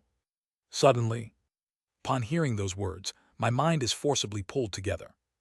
Just as I'm about to fall under the cliff's edge, it feels like someone is forcefully grabbing my hair and pulling me up. Naturally, it brings a pain that feels as though my neck is being ripped out. Likewise, I had to forcibly escape from the chaos, with a pain that felt like my soul was being torn apart. Hug. I sought you out because I'm curious about 3 things. Answer these 3 questions and I'll leave. Even though my mind was forcibly calmed, it's still incredibly hard to endure. Endure. But I must endure. If I don't, even if I regress, I might waste countless lives over thousands, tens of thousands of years, lost in madness. I must endure. Crunch. I raise my arm, open my mouth and bite into my wrist. The sharp pain and metallic taste of blood cuts through the fog of confusion, anchoring me back to sanity. Pain neutralizes the confusion, allowing me to regain a bit of sanity. I must regain my composure. Ask your question. With a trembling voice, I speak to the entity before me. The entity in front of me smiles, as if pleased. Your mental strength is strong. Even for an ender at the beginning of their story, they are no different from insects, yet you regained your senses so quickly. Very well, it seems you're ready, so I'll proceed with the questions. First question, what is the fate you received? I mustn't reveal it. I clench my teeth. But suddenly, such a thought passes through my confused mind. I mustn't reveal it, but what if I don't even know what it is? How should I respond? As I stupidly stand still, Bong Myung speaks. HM, you still don't know. HM, curious. How can an ender who doesn't even know their own fate endure 10 years in the darkness of the serving command arc and regain consciousness so quickly before me? Bong Myung muses, seemingly puzzled, and then continues with the next question. Second question, do you know where the being that brought you here is located? What does that mean? The entity that brought me here. You're saying that us falling into this world wasn't just an accident but someone's deliberate actions. Just when I am puzzled. It seems you don't know this either. Well, I can't expect much from an ender who hasn't even realized their fate. You'll remember eventually as the story progresses. What is he talking about? As I listened to him perplexedly. Last question, have you ever met a supreme deity or a heavenly sovereign? Even if you haven't met them directly, have you ever heard stories about such beings from someone? Simultaneously. Padadaduk. Area. I scream in agony, feeling as though my head will explode. Bang Myung's voice drills into my mind. Unlike the first and second questions, which elicited no reaction, the third question made me feel like my head would explode immediately. Halek Alek Uek. If explode mihidrite no enko myself, I might feel a bit more comfortable maybe. I'm trying to remember something issued that I'm in that village infinitely. Calm down. Thud. What was it? It felt like something tremendously terrifying had happened just now. I sense Bong Myung looking at me. I see you've already had 2 encounters. That's a sufficient answer. Thank you for responding. I'm confused. I kept my mouth shut throughout, yet this entity seemed to have gleaned something from my silence. As I struggle to understand, Bong Myung speaks to me. I've resolved my curiosity, so now you may ask whatever you're curious about. 6 seconds have already passed, so you'll need to ask everything within the next 4 seconds. 4 seconds. I momentarily wonder why, then remember that in the presence of an entity like Bong Myung, the concept of time is meaningless. If it's not too impolite to ask, if you're capable of warping time, why didn't you extend the 10 seconds to about 10 days instead? I ask, trying to steady my trembling voice. I am but a fragment, and the serving command arc I influence is a discarded immortal treasure. Therefore, the extent of distortion can only be so much. Can true immortals distort time? No. I quickly move past the unnecessary question. Now is the chance to ask something far more important than the abilities of true immortal. What exactly is an ender? Are there others like us? What enders are, only the enders themselves know. That's why I asked you earlier if you had realized your fate. Enders have been around far longer than even I have. Is Yang Sujin the previous ender? Did he also reach the state of true immortal? Correct. He was as weak as you at the beginning of his story, but managed to reach the limits of a true immortal by its end. What is a story? Fate. Fate. By any chance searching for enders, is it you? As HH. Pop. Suddenly my mouth disappears. Literally. My mouth is gone. It seems you have received a message left by a previous ender, but be careful with your words, be careful with your thoughts, be cautious even with what you bring to your mind. My encounter with you is the result of preparations before the immortal treasure, laid out through countless histories and arrangements, as well as a form of attraction, but the method your predecessor used is a miracle of improbable odds. My method is not as safe as the miracle of the ender. Somehow, if Bong Myung were an entity in human form, it's as if he is now placing his index finger to his lips, signaling me to keep quiet. Of course, I can't see him clearly since I can't look directly at him, but if this entity had a human-like appearance, I felt like that's what he would be doing. If you try to look at something, that something will also look closely back at you. Do not think. Do not recall. Do not speak carelessly. I've left this primordial darkness in the lowest floor specifically for safe conversation with an ender, so please do not open your mouth and invite calamity. But suddenly my mouth is back. I haven't been reckless with my words outside. Good, always be on guard, as the light in the 3,000 worlds is a minion of that thing. In places where light shines, always keep your lips sealed. Light. You mean to keep my mouth shut forever. That might be wise in the early part of the story.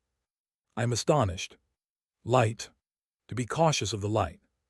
The way he speaks as if the light is a living being. All the moments I had peacefully basked in the sunlight, bathed in the moonlight, and embraced the starlight suddenly became terrifying.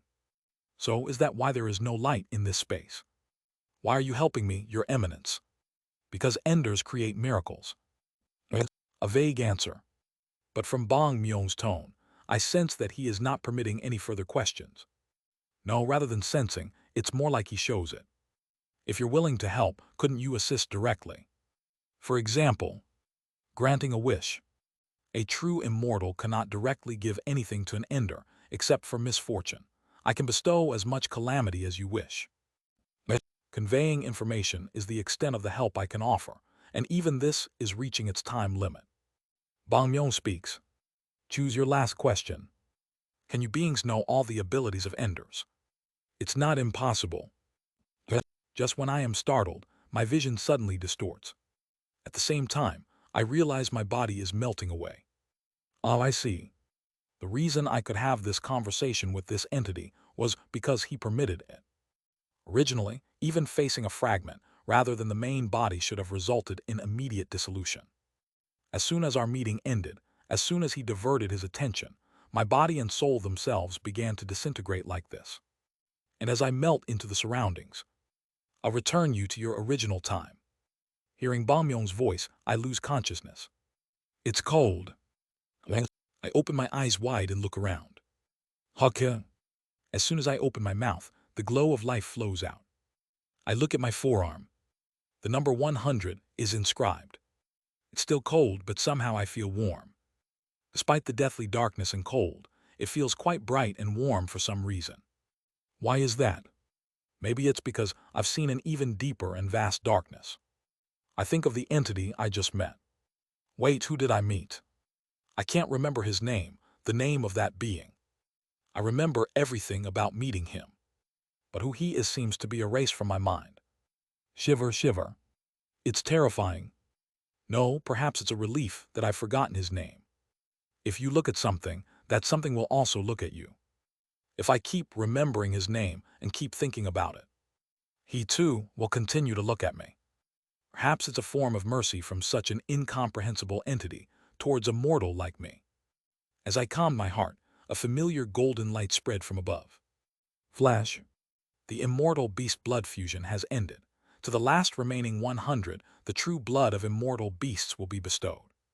It's Gyrion. Seeing her, I finally feel I have returned to reality. I hurriedly shout to her. How long has it been? How much time has passed since we were trapped here? It's been exactly 4 months and 12 days. It seems your sense of time has dulled from being trapped in the darkness. 4 months. Gyrion is not lying. That meant during these 4 months, I experienced a decade. Within my veins, the azure spirit starlight quintessence great method that I had evolved over 10 years flows distinctly. And whether it was his consideration or not, the life force from the canvas of myriad forms and connections that I had consumed over the 10 years is only depleted for exactly 4 months' worth. It seems true immortals can't give something directly to me, but they can give such indirect gifts. True immortals are truly terrifying entities. I tremble, recalling the terrifying years spent in darkness without a single ray of light. He had said he prepared about 10 seconds because I had endured 10 years. That meant if I could endure it, he could distort time for 100 years or even 1,000 years. No, let's not think any further. Even if I can't remember the name, if I keep thinking about him, he might look at me too. Although that entity was friendly to me, the mere fact that such an entity is looking at me is terrifying. Don't think about anything. For now, just be grateful to be alive. With a sigh of relief, I followed Jairion out of the lowest floor of serving command arc. Thus, these promising members of the Earth tribe have proven capable of carrying on the lineage of the immortal beasts. Therefore, the highest council of the True Dragon Alliance has decided to award the participants of this immortal beast blood fusion.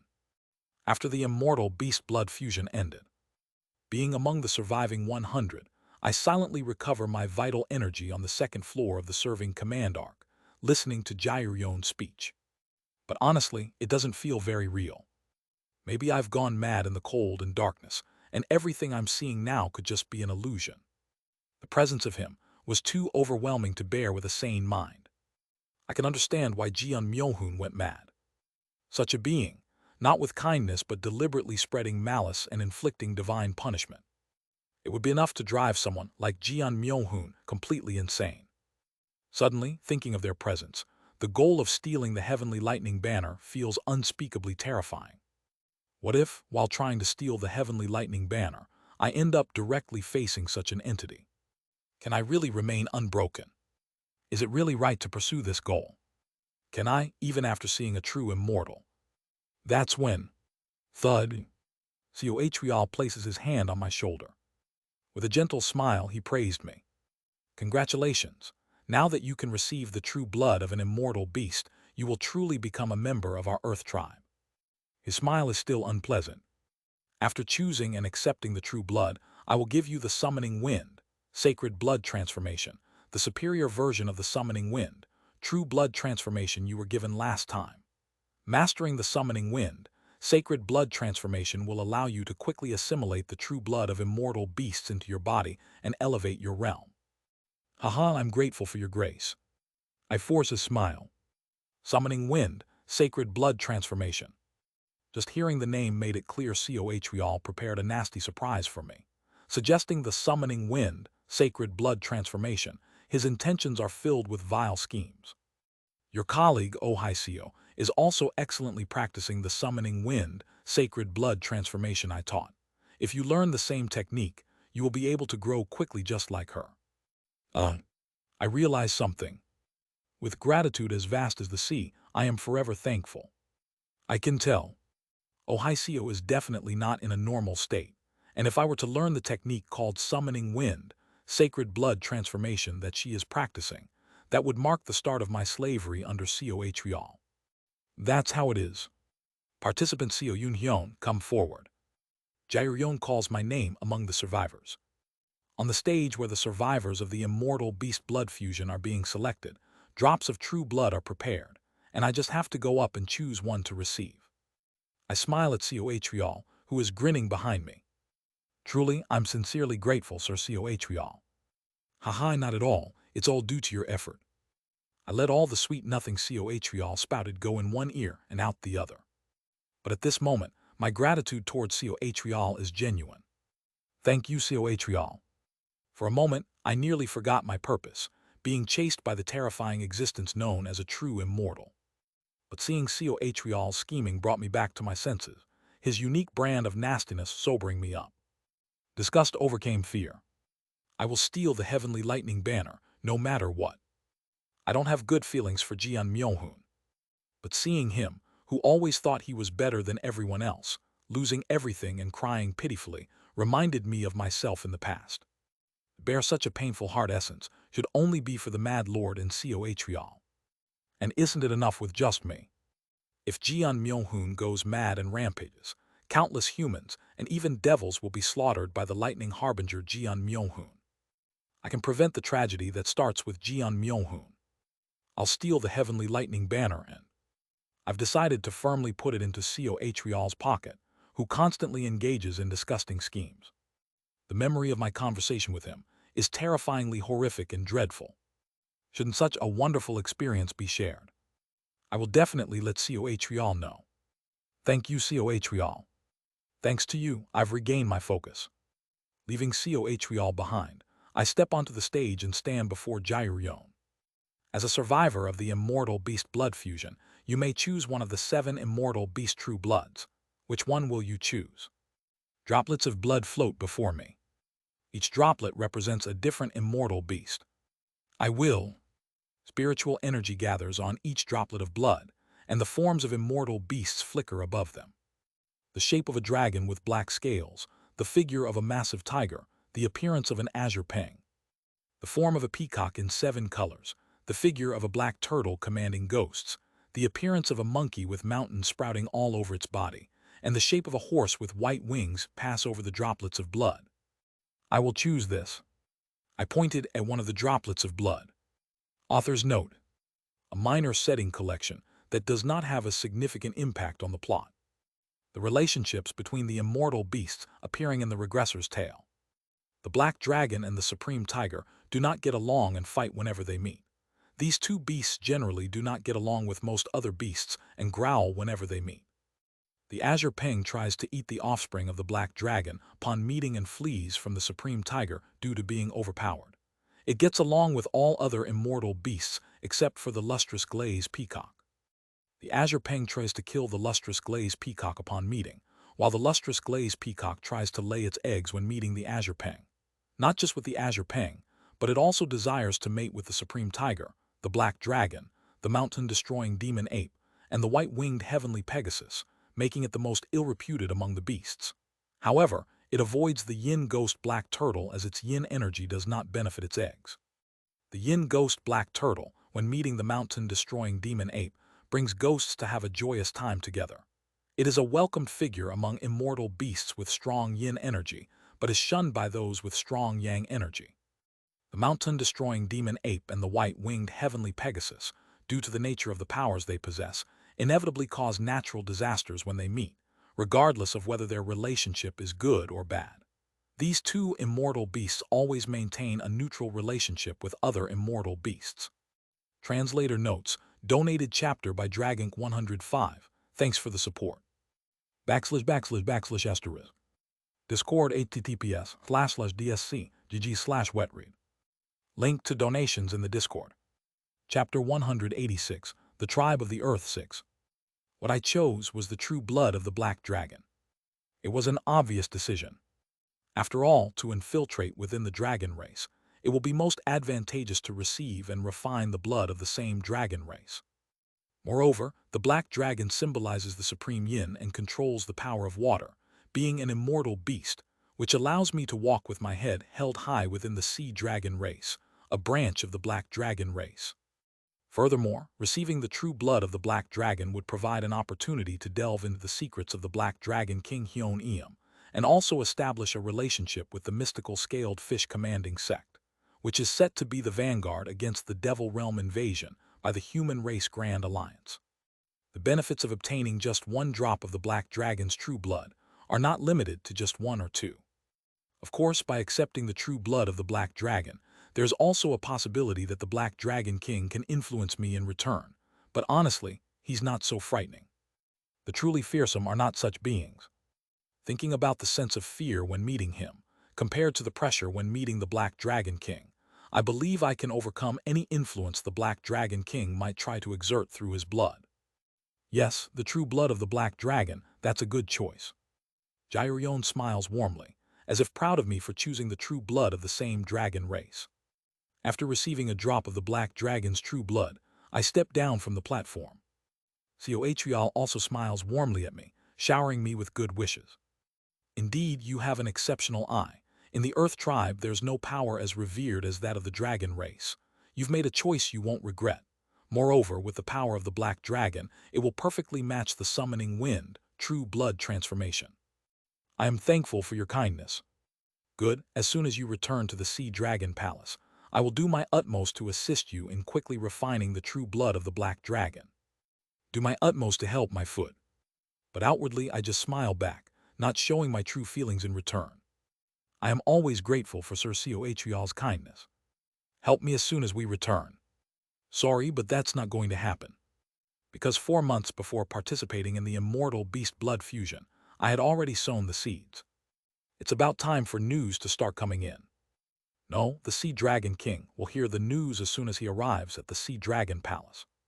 I had deliberately manipulated things so that we will receive the news at that time. I returned to the Sea Dragon Palace with the other sea dragons, smiling alongside Coatrial after receiving the dragon's true blood. Now, since such a joyous event has occurred in our sea dragon race, I'm thinking of throwing a big feast this time. Oh, and just when Coatl rambles on, he suddenly discovers that countless members of the sea dragon race are outside Cloud Heart Lake, where the sea dragon palace is located. What brings you all out here?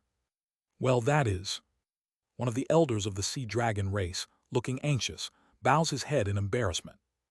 A thief has infiltrated the sea dragon palace and has stolen various precious treasures from around the palace.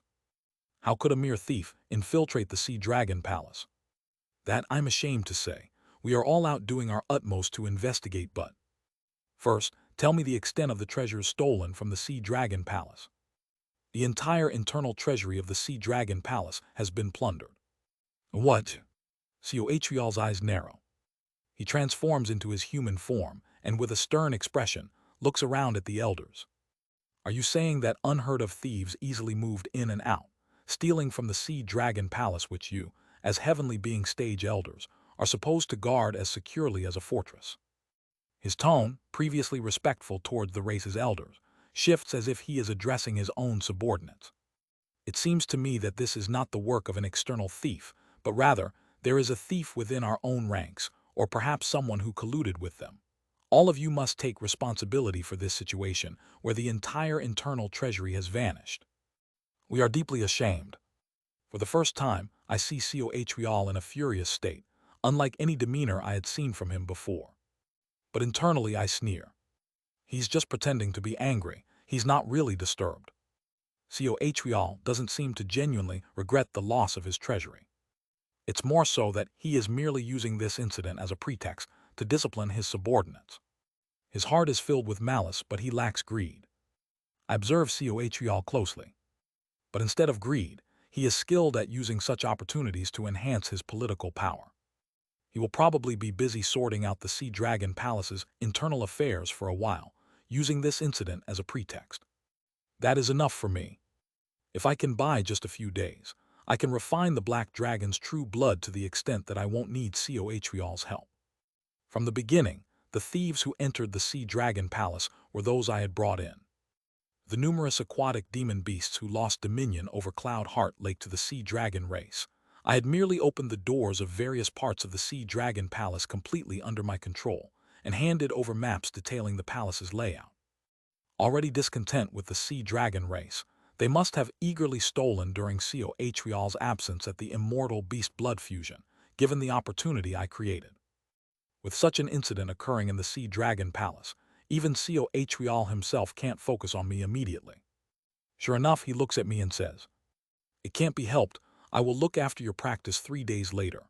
In the meantime, do not rashly attempt to refine the Black Dragon's true blood and try your best to enhance your vitality." Understood.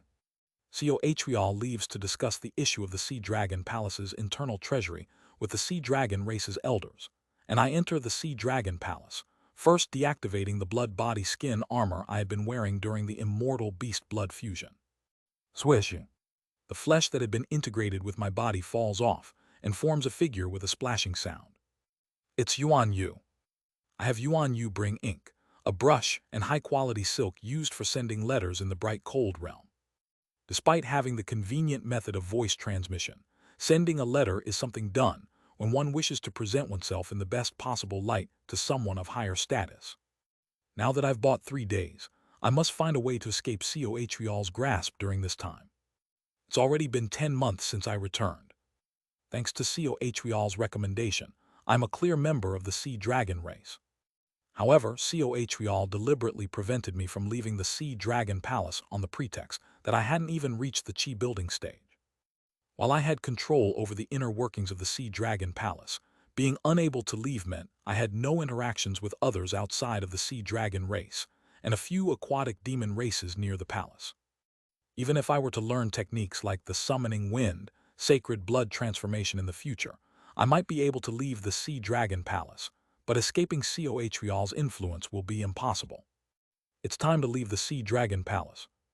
I send a letter to Jairyong, the only dragon race member besides Coatl with whom I'm acquainted. The respected Senior Jairyong. This lacking junior CEO sends this letter. Thanks to Senior Gyurion's care, Sir CEO Atrial, all members of the Sea Dragon race, and I have settled well at Cloud Heart Lake and are diligently cultivating in peace. Sir CEO Atrial cannot express enough how grateful he is to Senior Gyurion. The reason for sending this inconvenient letter is to kindly request your assistance in refining the Black Dragon's true blood that I obtained by participating in the immortal blood-beast fusion. From the first meeting, I have always admired the dragon-like demeanor of Senior Gyurion, and since Senior Gyurion is a benefactor to me and the Sea Dragon race I belong to, it would be a matter of great gratitude to the heavens if Senior Gyurion could assist in the refinement of the Black Dragon's true blood. If Senior Gyurion assists in refining the Black Dragon's true blood, I would like to offer 20,000 spirit stones, 100 caddies of azure sea stone, 10 caddies of 5-colored salt, 7 pieces of scarlet coral, and the scales shed by Sir CEO Atrial as a token of gratitude, which I received as a reward from Sir CEO Atrial for assisting him in his duties within the Sea Dragon Palace.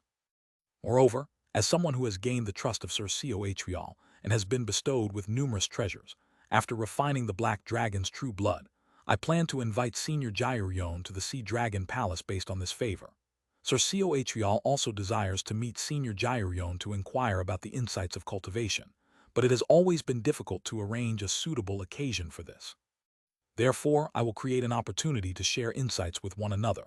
Hence, I humbly ask for your favor in assisting this junior in purifying the true blood.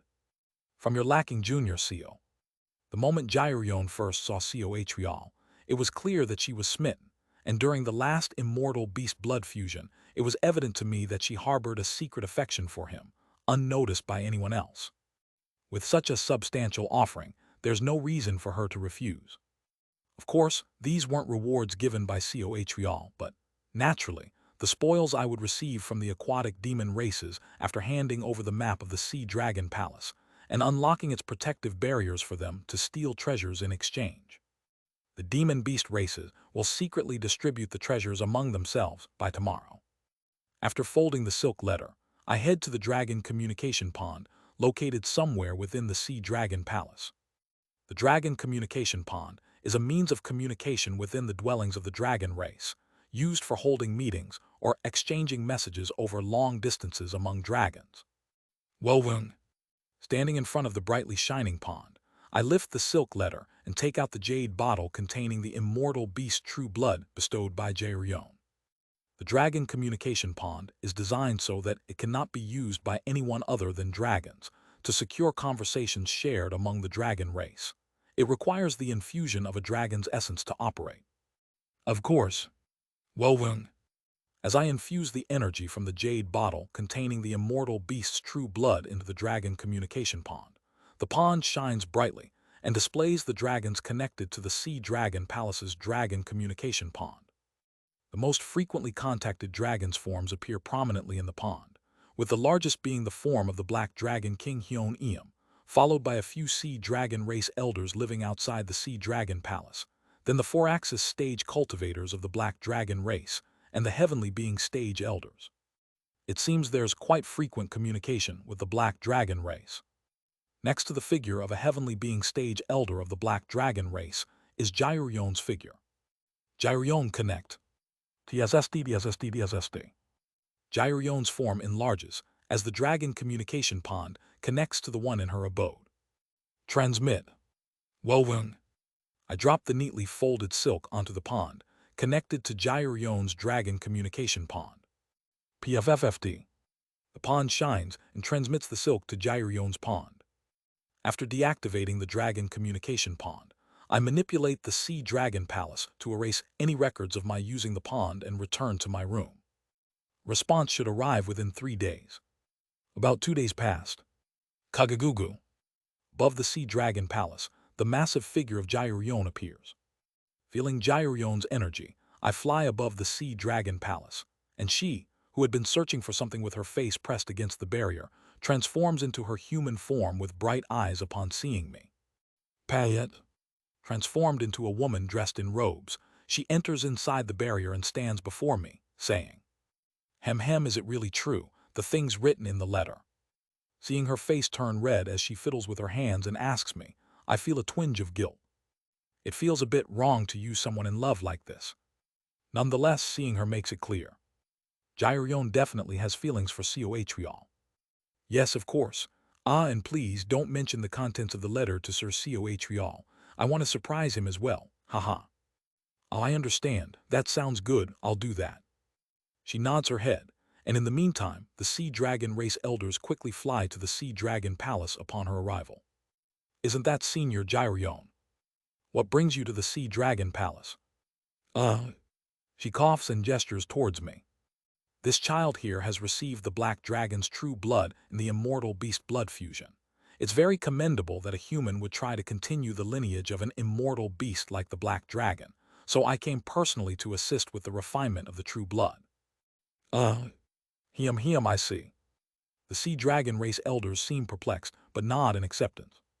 However, their eyes betray their confusion about why she would go to such lengths to help someone like me, a mere human. Just then, Payet, Cohreal appears on the scene with a smile. What a warm-hearted gesture from Senior Gyrion to take care of a member of the Sea Dragon race like this. I'm deeply moved. Cohreal has also arrived. Well, even though he's a human and has yet to reach a significant cultivation realm, he possesses a consciousness of the nascent soul stage and has chosen the Black Dragon's true blood. It's only natural for me to help such a talent. She tries not to show her embarrassment in front of Cohreal, controlling her heartbeat to maintain a calm complexion as she speaks. Yet to me, it's clear her affection for Cohreal is barely contained. I'm always grateful to Senior Gyrion. Yunhyan, whom I'm considering as my direct disciple, is a brilliant talent of our race. It would be a great favor if Senior could assist with the refinement. Cohreal allows her to help with my refinement without objecting. But in the next moment, Cohreal gently holds Gyrion's hand with both of his, smiling softly. Seeing Senior Gyrion care so much for our Sea Dragon race and treat Yunhyan, whom I cherish, with such warmth overflows my heart with gratitude. If Senior wishes, the refinement of Yunhyan's true blood can be conducted within the Sea Dragon Palace. I will arrange a place for it, and perhaps we could share a cup of tea occasionally. It's my wish to express gratitude since I find no other way to do so. When Cohreal held her hand, Gyrion failed to control her heartbeat, and her face turned explosively red. And I bit my lip inwardly. Damn, the whole point of getting Gyrion to take me to her abode and assist with the refinement of the true blood was to escape Cohreal's influence. If she accepts Cohreal's proposal to help with my refinement within the Sea Dragon Palace, it will be problematic. I was counting on the dragon race's tendency to prefer handling matters within their own domain. This plan was based on the characteristics of the dragon race I learned while living with Ran, practicing the summoning wind dragon transformation in his abode. But if things go as Cohreal suggested. Just then, sorry, but recently the slaves in my domain have started a rebellion and I need to suppress them. It seems a bit difficult to accommodate your request. That's unfortunate. Indeed. I've also been troubled recently, as thieves broke into the Sea Dragon Palace and plundered our internal treasury. It seems your situation, Senior Gyrion, is not unlike mine. Indeed, the atmosphere has been quite uneasy lately. There are reports of ominous vibes from the dimensional barriers of the Blood Yin realm, and the activities of the Heart Tribe are becoming increasingly active. It's truly a tumultuous time, and it seems Senior Gyrion is facing difficulties, so we of the Sea Dragon race will dispatch some of our members to your domain to assist with quelling the rebellion. Really? Yes, as I mentioned before, the recent break-in makes it feel all too similar. Using the excuse of similarity, Cohreal assigned a few members of the Sea Dragon race to Gyrion. Though the pretext is assisting Gyrion in suppressing the rebellion, the intention is clear. They're meant to keep an eye on me. Indeed, even after managing to escape his influence, Cohreal's insistence on attaching surveillance is truly exasperating. Then, having caught such a fortunate opportunity for Senior Gyrion to assist you, I hope you refine the true blood of the Black Dragon well. Pet. Cohreal pats my shoulder, encouraging me, and while pretending to do so, he slyly infuses spiritual energy into my identity plaque, obviously tampering with it.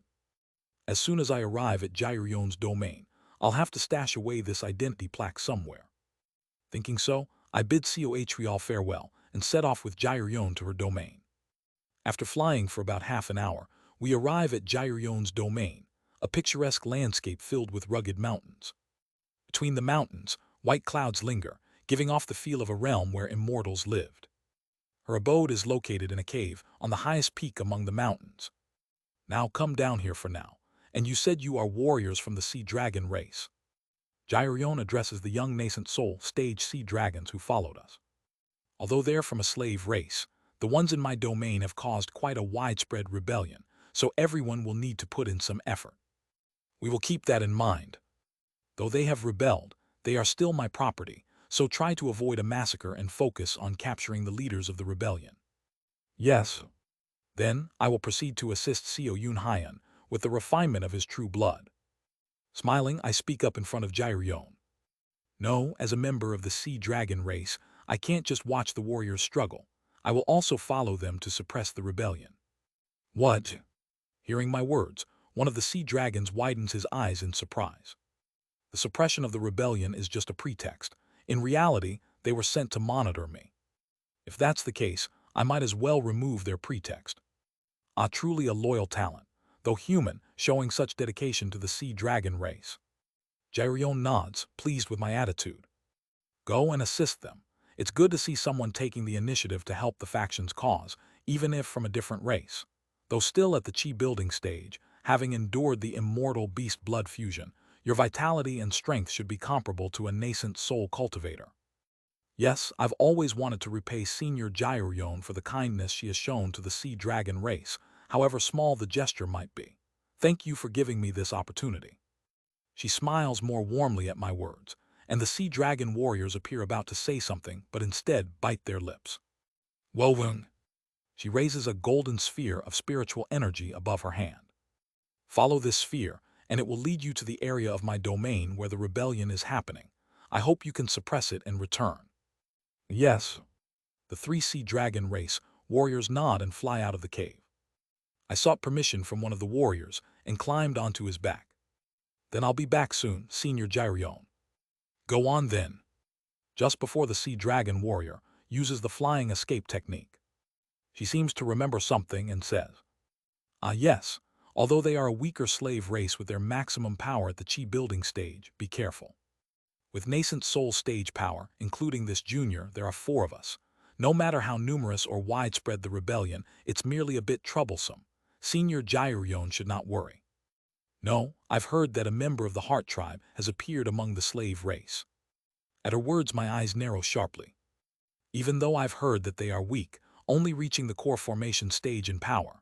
Still, the Heart Tribe is known for using peculiar and profound abilities, so everyone be careful. Translator notes, donated chapter by Dragonk105. Thanks for the support. / */ Discord https://dsc gg/wetread. Link to donations in the Discord. Chapter 187, The Tribe of the Earth 7. Heart Tribe. Surprised, I hastily turn around, but by now, the sea dragon warriors are already flying swiftly through the sky, following the trail of light sent by Gyrion, and the distance between us and Gyrion quickly widens. Hold on, how about asking Senior Gyu about the Heart Tribe? I hastily speak to the sea dragon warriors, but they respond indifferently. Didn't you hear something about the Heart Tribe, or whatever being at the core formation stage? Let's just go quickly. No. I'm about to say 1 or 2 things to the sea dragon warriors, but then remember that it hasn't even been a year since we ascended. Do they still not know how much the Heart Tribe is feared and revered in the bright cold realm? Thinking about it, talking about the bright cold realm when it hasn't even been a year since our ascension is pointless. No choice then, I'll have to leave them be. Following the orb of light sent by Gyrion, I think about the still naive sea dragon warriors. I'll leave them be, and while they suppress the rebellion, I'll meet the Heart Tribe. I've heard about the Heart Tribe before, but what exactly they do, and what exactly is the Heart Path method, is what I need to find out. It's time to understand more about them. Let's meet them and find out what they're about. Whoosh! How many landscapes have I passed? Flash! The light sent by Gyrion explodes over a massive mountain range. This place is. The explosion of light means we have reached our destination. The largest long spirit wood flower farm in the dragon race territory. The scene beyond the mountain range is breathtaking. The vast farm in front of me, absorbing sunlight and shining brightly, seems to be spitting out white flames. No, it isn't just a feeling. Around the flowers of the white plants in Jairion's farm, there is indeed a flame-like white spiritual energy flickering. Long spirit wood flower, or also known as the everlasting flower, these white blossoms produce the essential cot used in the majority of clothing worn by cultivators in the bright cold realm. For many cultivators, surpassing the chi building stage often results in their clothes being torn to shreds or becoming rags due to battles. While high-level cultivators can create clothing through spells, those of lower levels have to change into spare clothes or walk around naked, which is quite inconvenient. Hoping for intact clothing in the constantly warring bright cold realm is laughably naive. Thus, many cultivators quietly worried about clothing, and three solutions emerged. Learning spells to weave clothes from spiritual energy. Wearing clothes that can restore themselves even after being torn or burnt. Overcoming the embarrassment and walking around naked. The third option, while humorous, was surprisingly adopted by many, including Azure Tiger Saint, but it is chosen only by those who are very confident in their abilities. Anyway, the first option is only feasible for high-level cultivators. The second option, enchanting clothes with restoration spells, was chosen by many, including both high and low-level cultivators. The main material used to make such self-restoring clothes is precisely the long spirit wood flower. Clothes made from long spirit wood flower can be regenerated by infusing a single remaining piece with spiritual energy, even if they were completely torn or burnt, making them extremely useful. The main ingredient, the long spirit wood flower, which thrives only in areas abundant in spiritual energy, has a unique property of continuous regeneration when its cotton is harvested with spells by high-level cultivators, ensuring a never-ending supply. Thus, cultivators who grow long spirit wood flowers often enslave weaker races as cotton slaves to manage the harvest. Whoosh whoosh. As I look at the cotton field, contemplating the long spirit wood flower. From afar, a crimson flame is engulfing the cotton field. Is that the rebel army? None of them even seem to have reached the chi refining stage. Behind the flames, an enormous presence can be felt, a truly terrifying number. How many are there? Now let's go down. Everyone, suppress the slaves on your own, kill all the leaders of the rebellion, and then report to Senior Jiao. Will do. The sea dragon warrior carrying me shakes his head, dropping me off before flying away. The sea dragon warriors, paying no heed to me, swiftly fly towards the numerous demon beasts to suppress them. I watch them for a moment before looking at the slave races, setting the cotton field on fire. The Heart tribe is said to be here. Being at the core formation level must surely mean the prowess of beyond the path to heavens. Though I am still confused about what the Heart tribe is, I can at least speculate after hearing from Jang Ik and witnessing his strike. Surely, members of the Heart tribe can recognize each other at first sight. Bang bang. I kick off through the air, heading towards the flames. There, the races committing arson are not just one or two. Numerous races are mingling, setting fires. The races of the bright cold realm lie exposed to the dense spiritual energy of the bright cold realm. Hence the majority are born with the strength of at least the chi refining stage. Yet even in the bright cold realm, there are those who are weak. Those whose natural bodies are too frail to properly absorb the dense spiritual energy of the bright cold realm, unable to learn demon beast methods. And those who could not find a sacrifice method, thus unable to learn the heaven tribe or earth tribe methods. Such people, classified as weaker races in the bright cold realm, are often captured by the heaven and earth tribes to be enslaved or used as elixirs. The numerous races currently setting fire are likely those weaker slave races working in Jairion's farm. Just when I think so. Zing! Suddenly the tension sharply rises. A feeling as if my neck can be sliced open at any moment. A sense predicting murderous intent, akin to future foresight. This is not just any killing intent. Heart language. It's the heart language exchanged between warriors who have reached the realm of beyond the path to heavens. Someone is speaking through heart language. No asking. Who are you? Zap zap. This is. I smile, accepting the sensation given by the heart language. Following that sensation, I look towards the place where this heart language is sent from. Gyreon's information seems to be incorrect. Not beyond the path to heavens, but treading heavens. Kagagugu.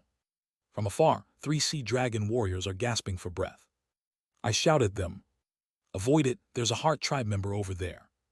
However, despite clearly hearing my shout, they ignore it and spew rays of light from their mouths. And the next moment, flash, swoosh, a crimson stream, a sunset-colored river wave, blocking the breath of the sea dragon warriors. I can feel it. The one who blocked the attack of those 3 nascent soul stage sea dragon warriors is definitely in the treading heavens realm. I suppress the excitement climbing up my spine, intending to run towards that direction.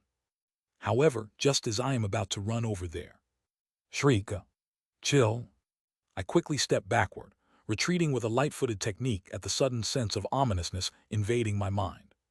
Quagwagwang. The next moment, a huge valley appears right where I was about to cross. I need to complain to Senior Jayo. Not just 1 heart tribe member, but 2. No, maybe Senior Jayo only managed to ascertain 1 till now. Wowung. From afar, a scarlet river of sunset is flowing, sweeping along 3 sea dragon warriors like a tide. They appear as if 3 snakes are trapped in a sunset-colored sea. That side is undoubtedly in the treading heavens realm, yet the sensation unique to the treading heavens realm is not something I can detect with either demon beast methods or heaven tribe methods. Detection doesn't work, seems like they don't know either. Step. I look at a figure emerging from the cotton field, a bipedal goat with white fur. Are you the core formation stay, heart tribe member Senior Jayo mentioned? The creature is definitely a beyond the path to heavens level expert. I look at what this goat demon is holding. A whip. It's a thin leather whip. A thin whip used for lashing slaves. However, strangely, on the forehead of this goat demon holding a whip meant for beating slaves, there is a clear mark of a slave. The goat demon with the slave mark on their forehead has an overall gentle and rounded appearance. The fur itself seems incredibly fluffy and soft, and the eyes exude a clear and soft temperament. Moreover, due to its small stature, it looks quite cute at first glance. But I swallow my saliva as I observe them. Underneath the fur, I can't count how many scars there are.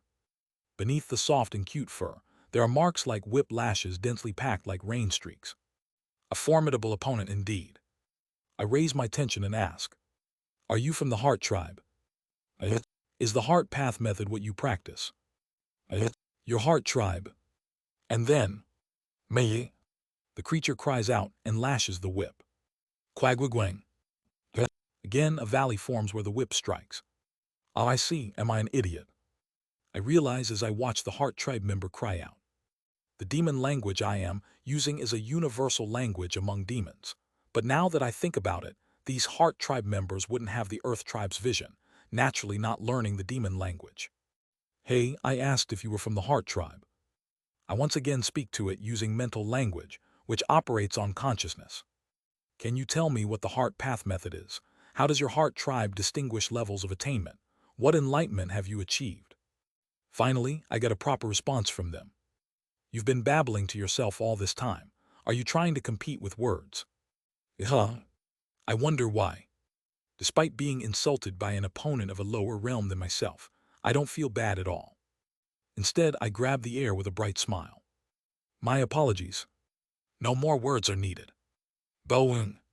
Tearing through the air, I surge the formless sword throughout my body, not drawing upon demon beast methods. Nor do I awaken the nascent soul, forcibly sealing the ability to perceive planes. After sealing all heaven and earth tribe methods, I charge at them while maintaining a pure state of treading heavens. Indeed, is the heart path method a martial art? Today, I shall find the answer. My attack collides with that of the goat. Kagagugu. The scarlet river swallows the sea dragon warriors. The 3 warriors gasp for breath as they face their opponent. They can't identify who it is. The techniques being used are also unknown. Even the main body's location can't be detected. Yet the perceived size of the consciousness feels infinitely small. What is this? Who is this person? The eldest among the sea dragon warriors, the veteran. Jianjiok summons the storm, filling the surrounding sky as he clenches his teeth. Kurung Kururung. Dark clouds infuse the sea dragon warriors with strength.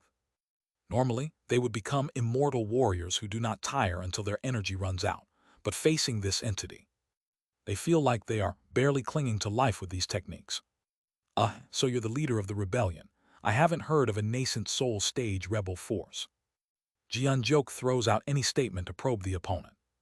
But the opponent does not react. He tries various offers and questions to probe the opponent, but is met with silence. Jianjok starts to grow anxious. If this continues, our energy will be completely depleted. Senior Jiao hasn't arrived yet, and to end like this.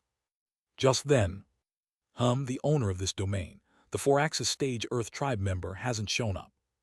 Jianjok brightens up upon hearing the opponent murmur. Right, they may do well against opponents of the same realm, but it seems they lack confidence when facing higher-level cultivators. Jianjok shouts with a feigned stern expression. We are just the vanguard. Within half an hour, Elder Jairyon of the True Dragon Alliance will arrive. We may not be able to defeat you, but we can hold you off until then.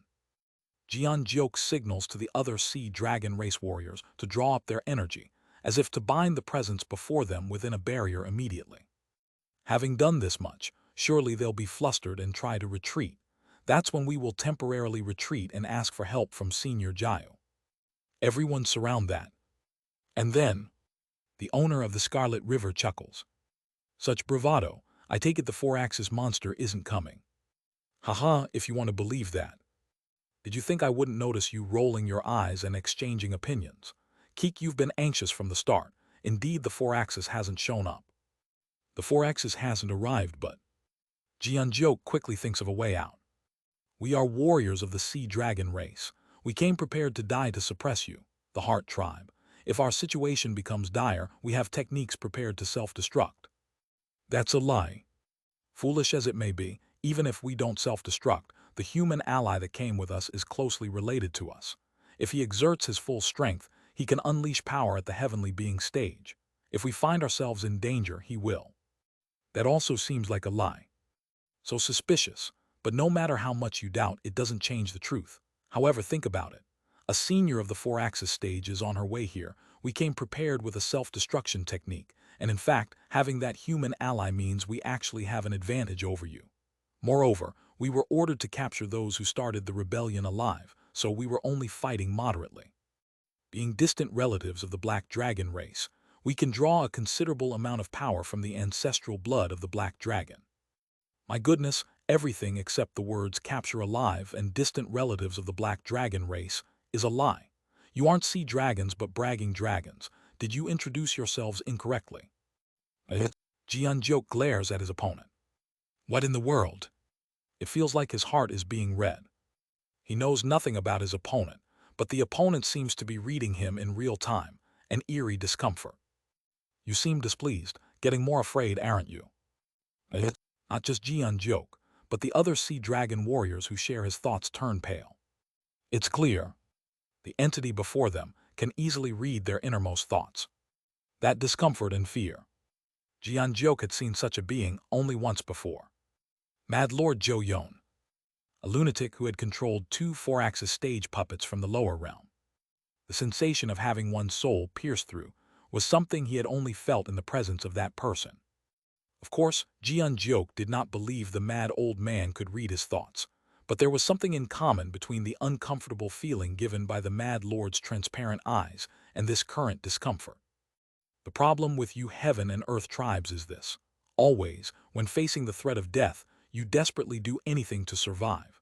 It's not necessarily bad, but wouldn't it be normal to have one or two who stick to their convictions? Have I only been dealing with small fries? You are. Enough, shut up. I'm not interested in playing with you fools anymore, and that guy over there seems somewhat interesting. The Scarlet River seems to laugh with a giggle. Jianjok tries to say something, but the next moment, he clenches his teeth as he sees the Scarlet Wave rushing at him without a word. Damn it, are you determined to see this through to the end? Ha, you think you can last till the end with me? Seeing that you don't know much about the Heart Tribe, you must have only recently ascended. Remember this well. The Heart Tribe. If you want to catch them, you must dig a good trap and not confront them with excessive force. With the power of your heaven and earth tribes, it will never be easy. P. At that moment, Jian-jiok hears a ringing in his ears. It's the sound of singing. This is. As soon as he recognizes the song, Jian-jiok feels the strength draining from his body. Not just a sensation, but his life force and spiritual energy are actually being siphoned away. I know. What? To die like this? So absurdly. Jian-jiok blankly watches as life force drains out of his body. Life is not under control. Qi is not under his control, scattering absurdly easily. To die so easily. Your mistake was first and foremost not knowing about the heart tribe, and that I'm someone who has seen your heaven and earth tribes so annoyingly often. That's about it. Farewell. Thwung. With the sound like a string being snapped, Jian-jiok loses consciousness. With that, Jian-jiok died. As simply and vainly as one would swat a bug. The 3 warriors of the sea dragon race died like this. And the owner of the Scarlet River turns their gaze elsewhere, where a loud explosion is occurring. Quagwing quagwing. The earth trembles, dust clouds rise, and a long whip flies in all directions. As the whip extends, an invisible formless sword swings like a whip. Xiao Yunhaiyan charges at the goat, raising both arms and exerting force on his lower abdomen, back and shoulders. For an instant, his muscles seem to swell, and the formless sword strikes down towards the goat. The goat is no easy opponent. The goat swings the whip from lower right to upper left. In that moment, the ghost infuses qi into the whip with a twist of the wrist. Simultaneously, the weight of the whip changes, shaking off Xiao Yunhaiyan's formless sword. Whack. As the goat twists its wrist again, the weight of the whip becomes as light as a feather, and the whip quickly retracts at an astonishing speed. Spat. Xiao Yunhaiyan swings his sword, and the goat swings their whip. A whip that changes weight, a sword that changes shape. Their exchange appears evenly matched at a glance. PSHHD, PSHHD, PSHHD. But beneath the goat's white fur, cuts are gradually grazing it. The goat's wrists, thumb, index finger, pinky. Ribcage, solar plexus, navel. Instep, heel, calf. SH whoosh, SH whoosh. These are the wounds on the goat's body from Xiao Yunhaiyan's 2 movements. The goat understands. Their opponent is going easy on them. No more accurately, they are being guided. Initially, it seemed like he was cautiously pressing the goat, testing something as if to gauge the goat's strength. But at some point, there were several occasions when he could have split the goat's head open, but chose to spare him. Unlike the goat, whose body is already reddened in places, Xiao Yunhaiyan's clothes are not even scratched, completely unscathed. The proficiency of each technique, every one of them is terrifying. The goat thinks as they look at Xiao Yunhaiyan. Every single one, even the simplest techniques when embedded in the changing sword, leads to a myriad of transformations, and every stroke of myriad transformations is based on extremely proficient fundamentals, reaching the level of a lethal strike. Moreover, the sword wielded by this person is invisible. Though perceivable by consciousness, being invisible to the naked eye is a tremendous disadvantage. I can't even properly grasp what's changing right now because it's transparent. This won't do. I must decide the battle with a decisive technique. The goat's momentum changes. Pouring everything I have, I shall liberate my race. The next moment, the goat's whip soars high into the sky. Now with a weight heavier than Mount Tai, it prepares to fall. Xiao Yunhaiyan, sensing the goat's intent, readies himself. One can be guessed. What both are about to use are the techniques they each call their ultimate. No matter the outcome, I will give my all in a gesture of respect. And when their techniques are about to clash, thwung. With a clear sound, the goat slumps to the ground. Hyuka. Strength drains from them. A feeling of powerlessness envelops their entire body, feeling as if they can do nothing. Between them, the Scarlet River flows. Hello, sorry to interrupt your fun, but you see, we're out of time. The prediction that a 4-axis stage cultivator will come directly has dropped, and we've only caught these runts. Anyway, as promised, since a 4-axis stage did not appear, I will allow your entire race to enter the Heart Tribe territory, as promised. Yes, thank you. I feel my whole body become lethargic, and my life force drain away as I watch the babbling Scarlet River before me. It's dangerous. I am sleepy. So sleepy and exhausted. This must be her manifestation of the treading heavens ability. Hey friend, won't you stop fighting too? Looking at you, You're from the human race and you've been learning demon beast methods under the demon race, and it seems like you've reached the second stage of manifestation like us. Honestly, I don't have much confidence in winning against you, but if you could overlook just my friend and his race's departure, I would be truly grateful. So she's asking to be let go because she doesn't think she can win against me. Had this been before, I would have scoffed at such nonsense. But looking up at the sky, I chuckle softly. If attacked, great calamity. If not attacked, smooth sailing. The last trick she's hiding might be quite frightening.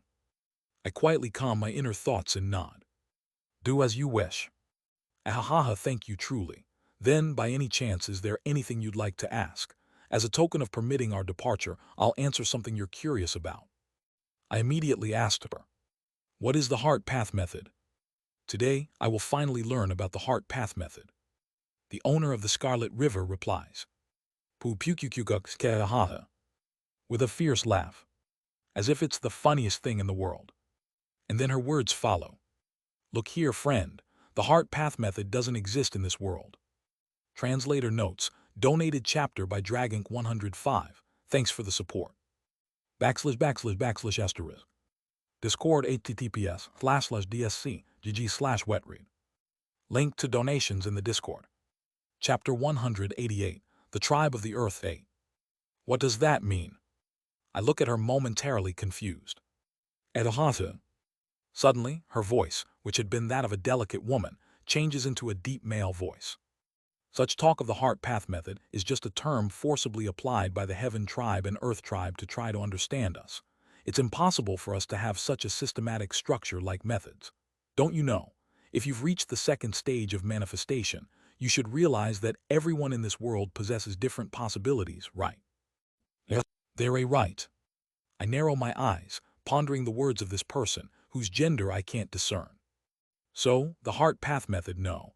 What does the heart tribe call this realm?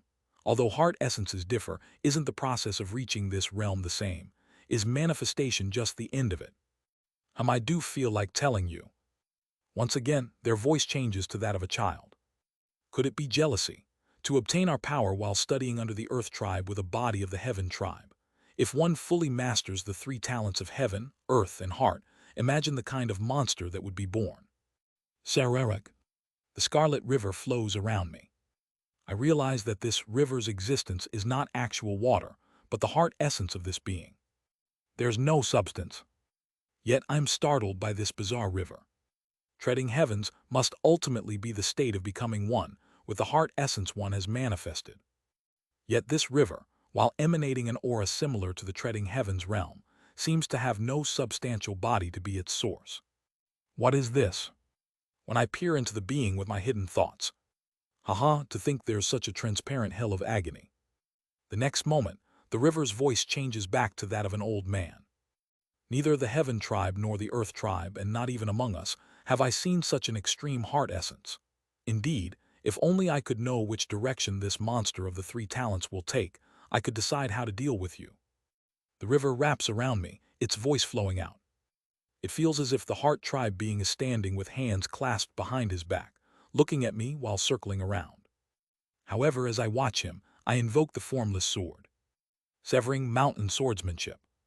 Mountain echoes, valleys responds. Ting! A clear sword cry strikes the mind. The vibration resonates from the plane of chi to the plane of soul, awakening the spirit. I seem to encounter a lot of beings who love brainwashing, especially after coming to the earth tribe. Oh no, you've caught on already, but what was that? Did your energy transform into consciousness? Did you move across planes? Yes. I do not respond to his nonsense, focusing instead on surveying my surroundings. Yes. Suddenly, the slaves who were setting fire to the cotton plantation have all disappeared. It seems I had moved far while my attention was distracted on this being. Was I trapped in an illusion, me? I grit my teeth and glare at the river. What were you trying to do to me? Brainwash me for what purpose? Just in case there's any misunderstanding, the power of my manifestation isn't brainwashing. It's deep sleep. The immersion into a dream is the enlightenment I've achieved. I just wanted to put you to sleep soundly, then tie you up nicely and send you to the highest council of the heart tribe. Yes. What is this person? I open my mouth in disbelief, yet I am on high alert mentally. So after all this, You're asking me not to interfere with you. Don't take it too hard. We, the Heart Tribe, can't trust anyone. The Heaven Tribe and Earth Tribe have been so eager to kidnap us and turn us into pills that we've had to become cunning to deal with them. But since I've opened up to you like this, please forgive me for that. Now that I know your strength, I won't attempt to kidnap you anymore. Yes. Their true intentions are unreadable. Perhaps due to being in the same realm, this being is also able to protect their deep heart essence from me. How did you deal with those sea dragon warriors? I glance at the unconscious sea dragon warriors. I put them to sleep. However, they seem to mistake my process of deep sleep for the process of death, so if they are not awakened within an hour or two, their souls will truly mistake it for death and die. Terrifying and utterly bizarre. But more than that, I glare at the being before. You're stalling for time. What are you aiming for? Even though the heart essence is unreadable, I can tell that this being is wrapping me up in needless words to waste time. They must certainly be trying to delay. Oh, you've caught on already. It's nothing significant. I'm a special envoy sent by the Heart Tribe's highest council, tasked with infiltrating the Heaven and Earth Tribes, helping the weak slave races among them to give birth to members of the Heart Tribe. Once a Heart Tribe member is born, I guide them along with their race to the territory of the Heart Tribe. In the process, if I encounter any masters of the four-axis stage from the Heaven or Earth Tribes, I also have the task of killing them. Yes. I look at this being's energy. Are you waiting for Gyrion, the owner of this domain? It would be nice if that were the case if the owner of the domain doesn't show up. I guess I'll just focus on leading the races to escape. To kill a four-axis stage cultivator. That seems to be the ace up their sleeves. That's why it foretold great misfortune if I attacked him. A rash move would have been a death sentence. Apparently, the reason this being is leaving me alone for now is simply because I also fall under the category of Heart Tribe. Just then, the goat standing beside us suddenly looks in one direction. Here it comes. A subtle anger is present in the goat's eyes. Kagagugu. From afar, a boar, its body dyed red, is flying towards us. White steam billows from the nose of the boar, who possesses the energy of the nascent soul stage. The administrator of the long spirit cotton plantation, the bastard who tormented and oppressed us on behalf of the Lord, Gyrion. Craig. The whip in the goat's hand thrashes as if alive. Yes, let's have a go at it. I'll help out if it looks like you're losing. Yes, Elder, but who exactly is this person? I don't know myself. That's why I'm holding him here while we talk. But it seems he doesn't intend to antagonize us deliberately, so it would be refreshing to resolve our grievances and then return. Yes. The goat firmly responds, gripping the whip and flying towards the boar with void steps. Walking on air. I ask the river, can you explain exactly what the Heart Tribe is? The river responds in a young woman's voice.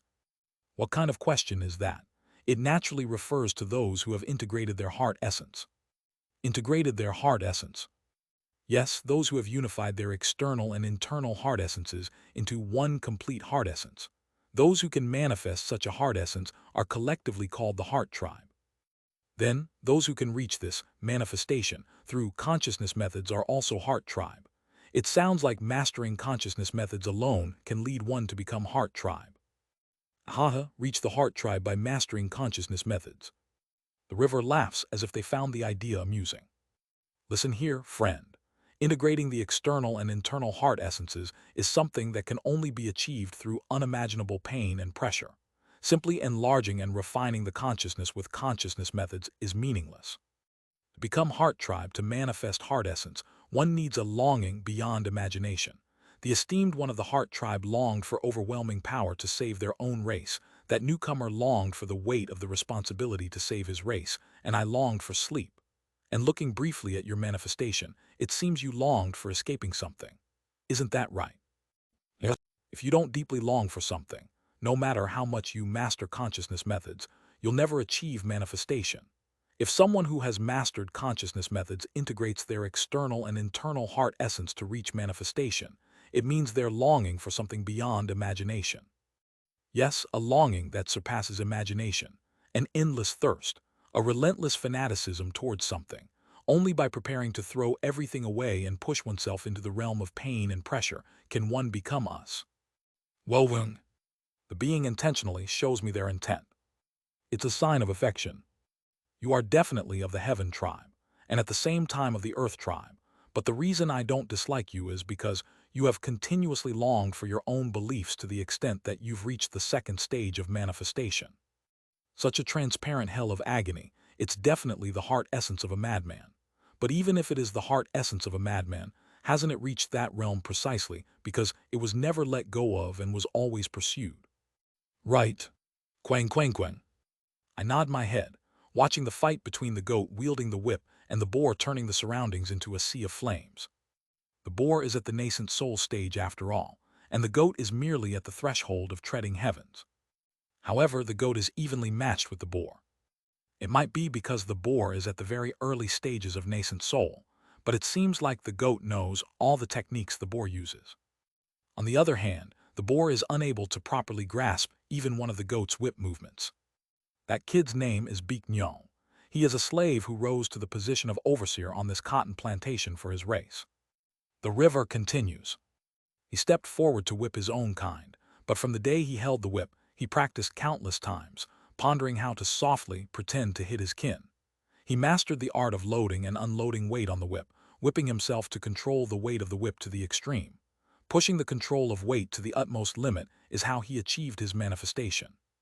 Quack quack quang. The goat, Beek Nyon, made the boar scream and tumble down with a lash of his whip. Wung. Kagagugu. Once again, the whip is swung, and a valley in the shape of a whip appears where it passes. That demon beast administrator of the earth tribe forced Beek Nyon to whip his own family. Beek Nyon insisted on waiting to kill that guy himself, playing around while waiting for the Lord. Quack wing quang quang. Beek Nyon, with eyes rolled back, continues to wield his whip.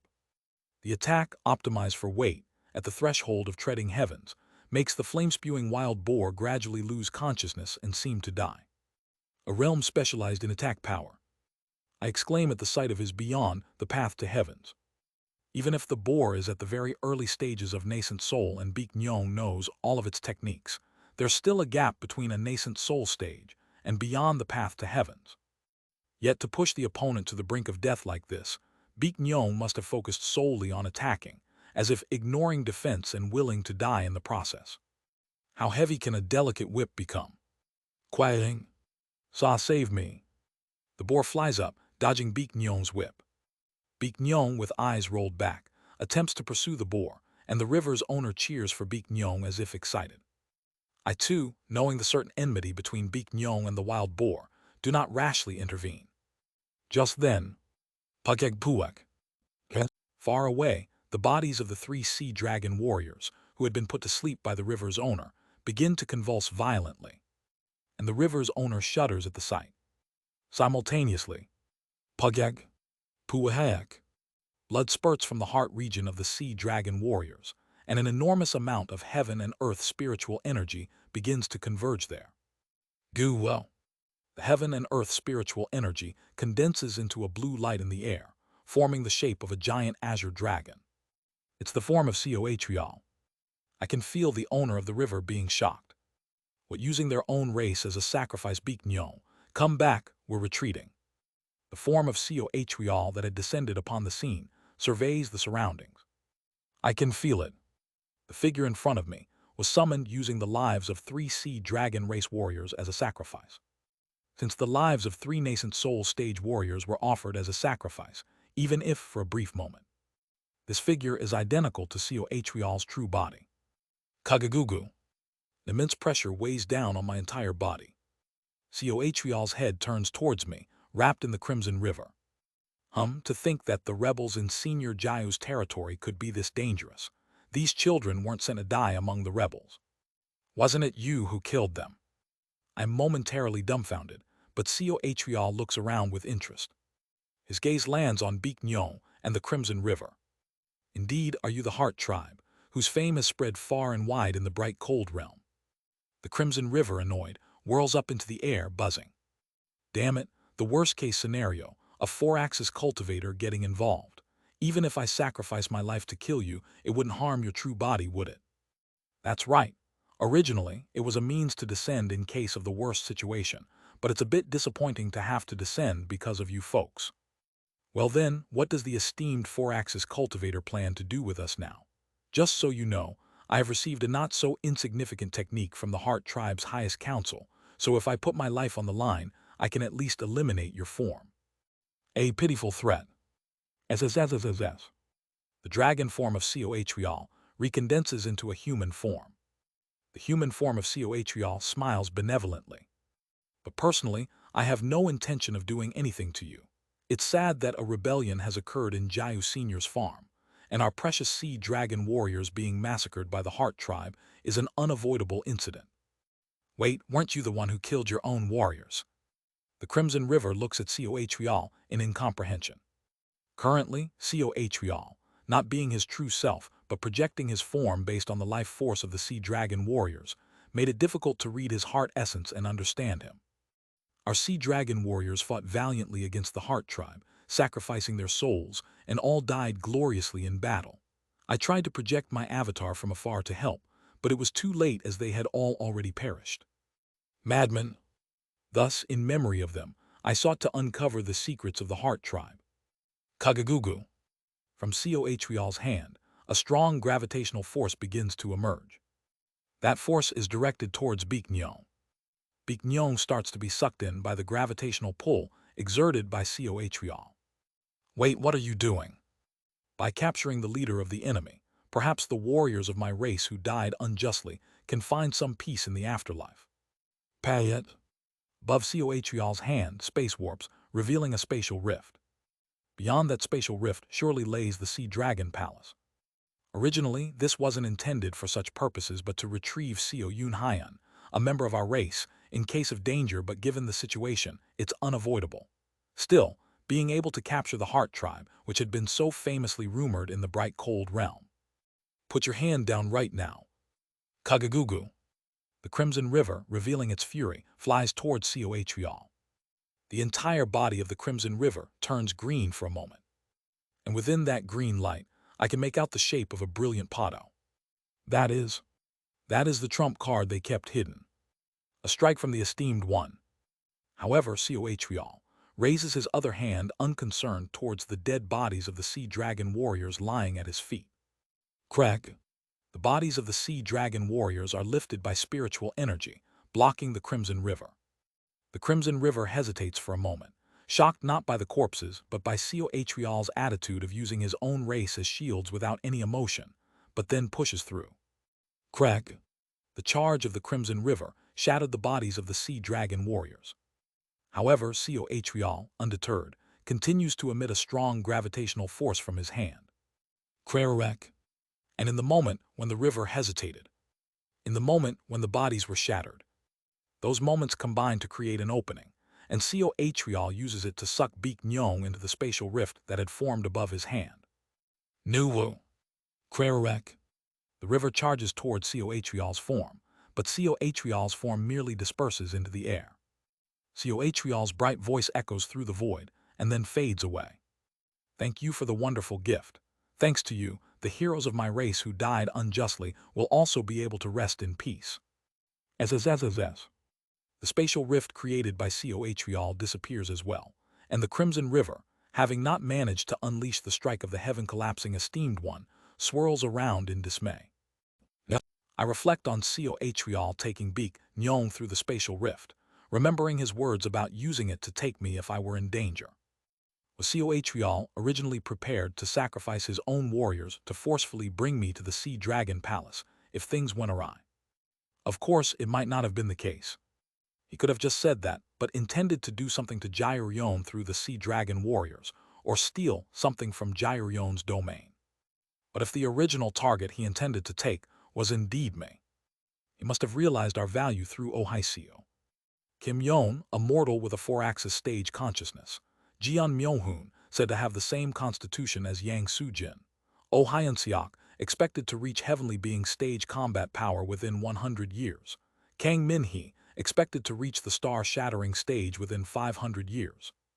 The value we hold, discovered by Cohreal and the three heavenly being stage cultivators, must have been immense. That's why he was prepared to take me away, even by sacrificing three nascent soul stage warriors of his own race. But then a thought strikes me. But now, hast the means to kidnap me disappeared. Was Beek Nyong considered more valuable than me in Co Atrial's eyes? At that moment, a chill runs down my spine as I consider a possibility. Co Atrial openly stated in front of me that he was prepared to sacrifice 3 nascent soul stages to take me away. That means he values me higher than 3 nascent soul stages. That also means he has realized the value of Ohio, who is similar to me. And by observing my actions and words over the past 10 months, he figured out that I am trying to find the whereabouts of my colleague, Ohio. He already realized the value of Ohio in me, predicting that I would eventually come back to him to find Ohio anyway. Understanding that I cherish my colleagues over the 10 months, he informs me that he has discovered the value of my colleague in me. Thus, due to my nature, I will inevitably return. A method even more certain than directly capturing me through a spatial rift.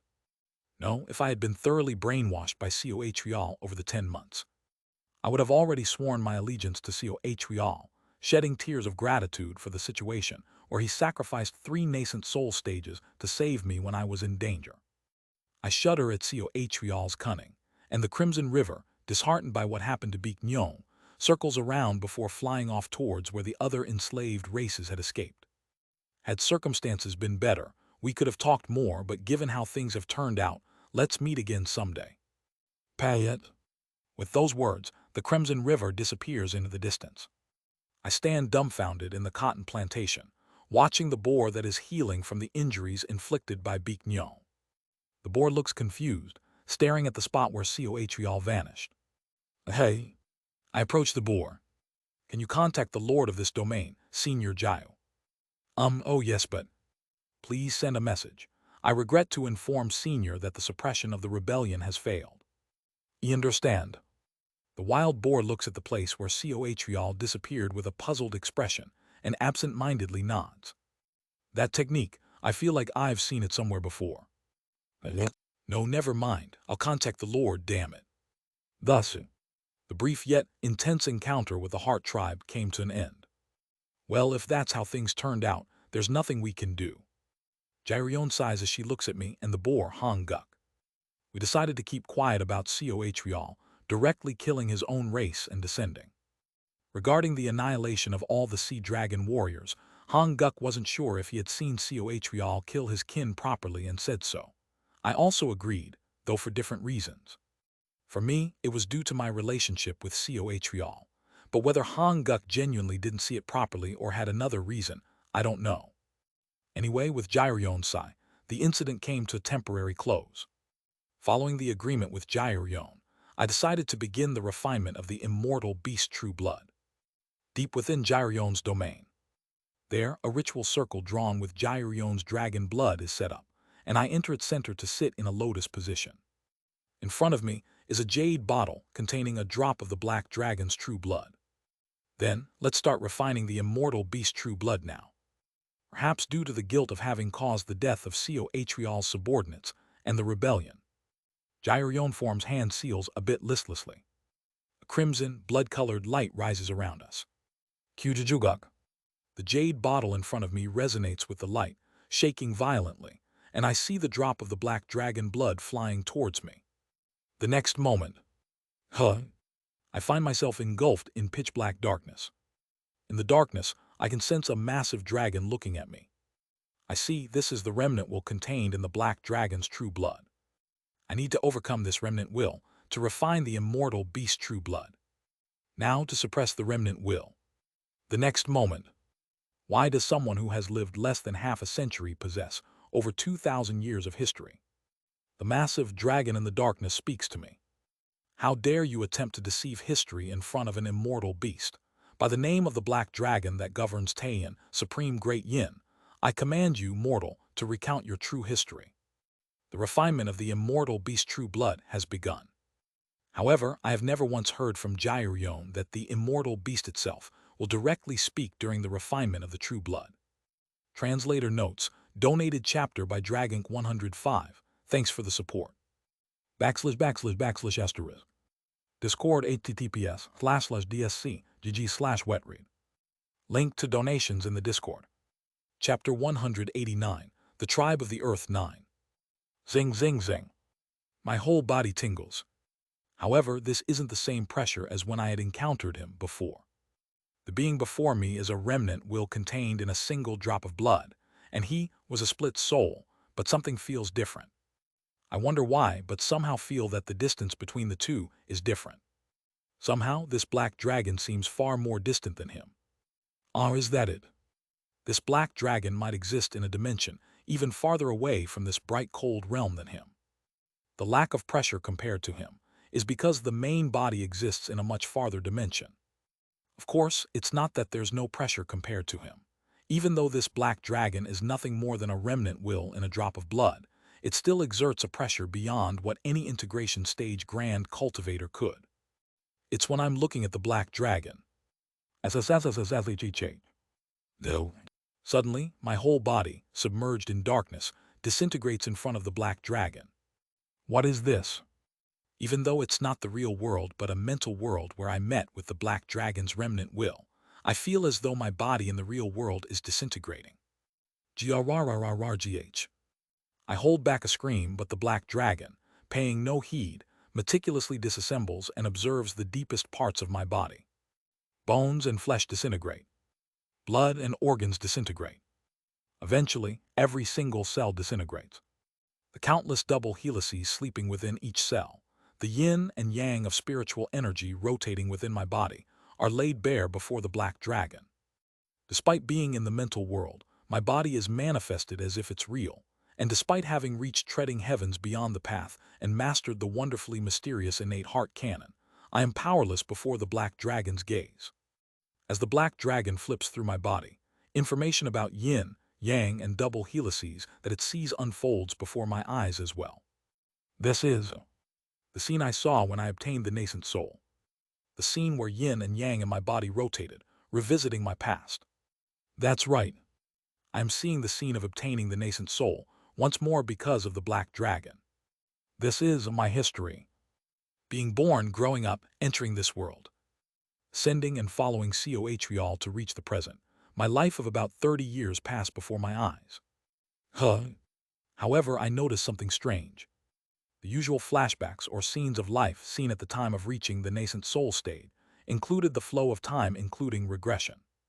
But the flow shown by the black dragon does not include regression, and my memory is cut off directly after returning from the original world to this world. As the memories flash by, finally, the memory of entering the serving command arc and facing him emerges in my mind. That's when it happens. Whoosh. Suddenly, the flashback ends, and my body returns to its original state. It's then that I am finally able to move within the space. Huff, huff. I thought I was going to die. What on earth is going on? My body disintegrated down to the genetic level. And those genes were traced by the yin and yang of spiritual energy, drawing double helices and showing the past. It felt as if I had taken a glance at the history of my life. Just then, the black dragon's voice hits my ears. To think a mortal has accumulated 2,000 years. I wondered what was going on, but you had a private meeting with.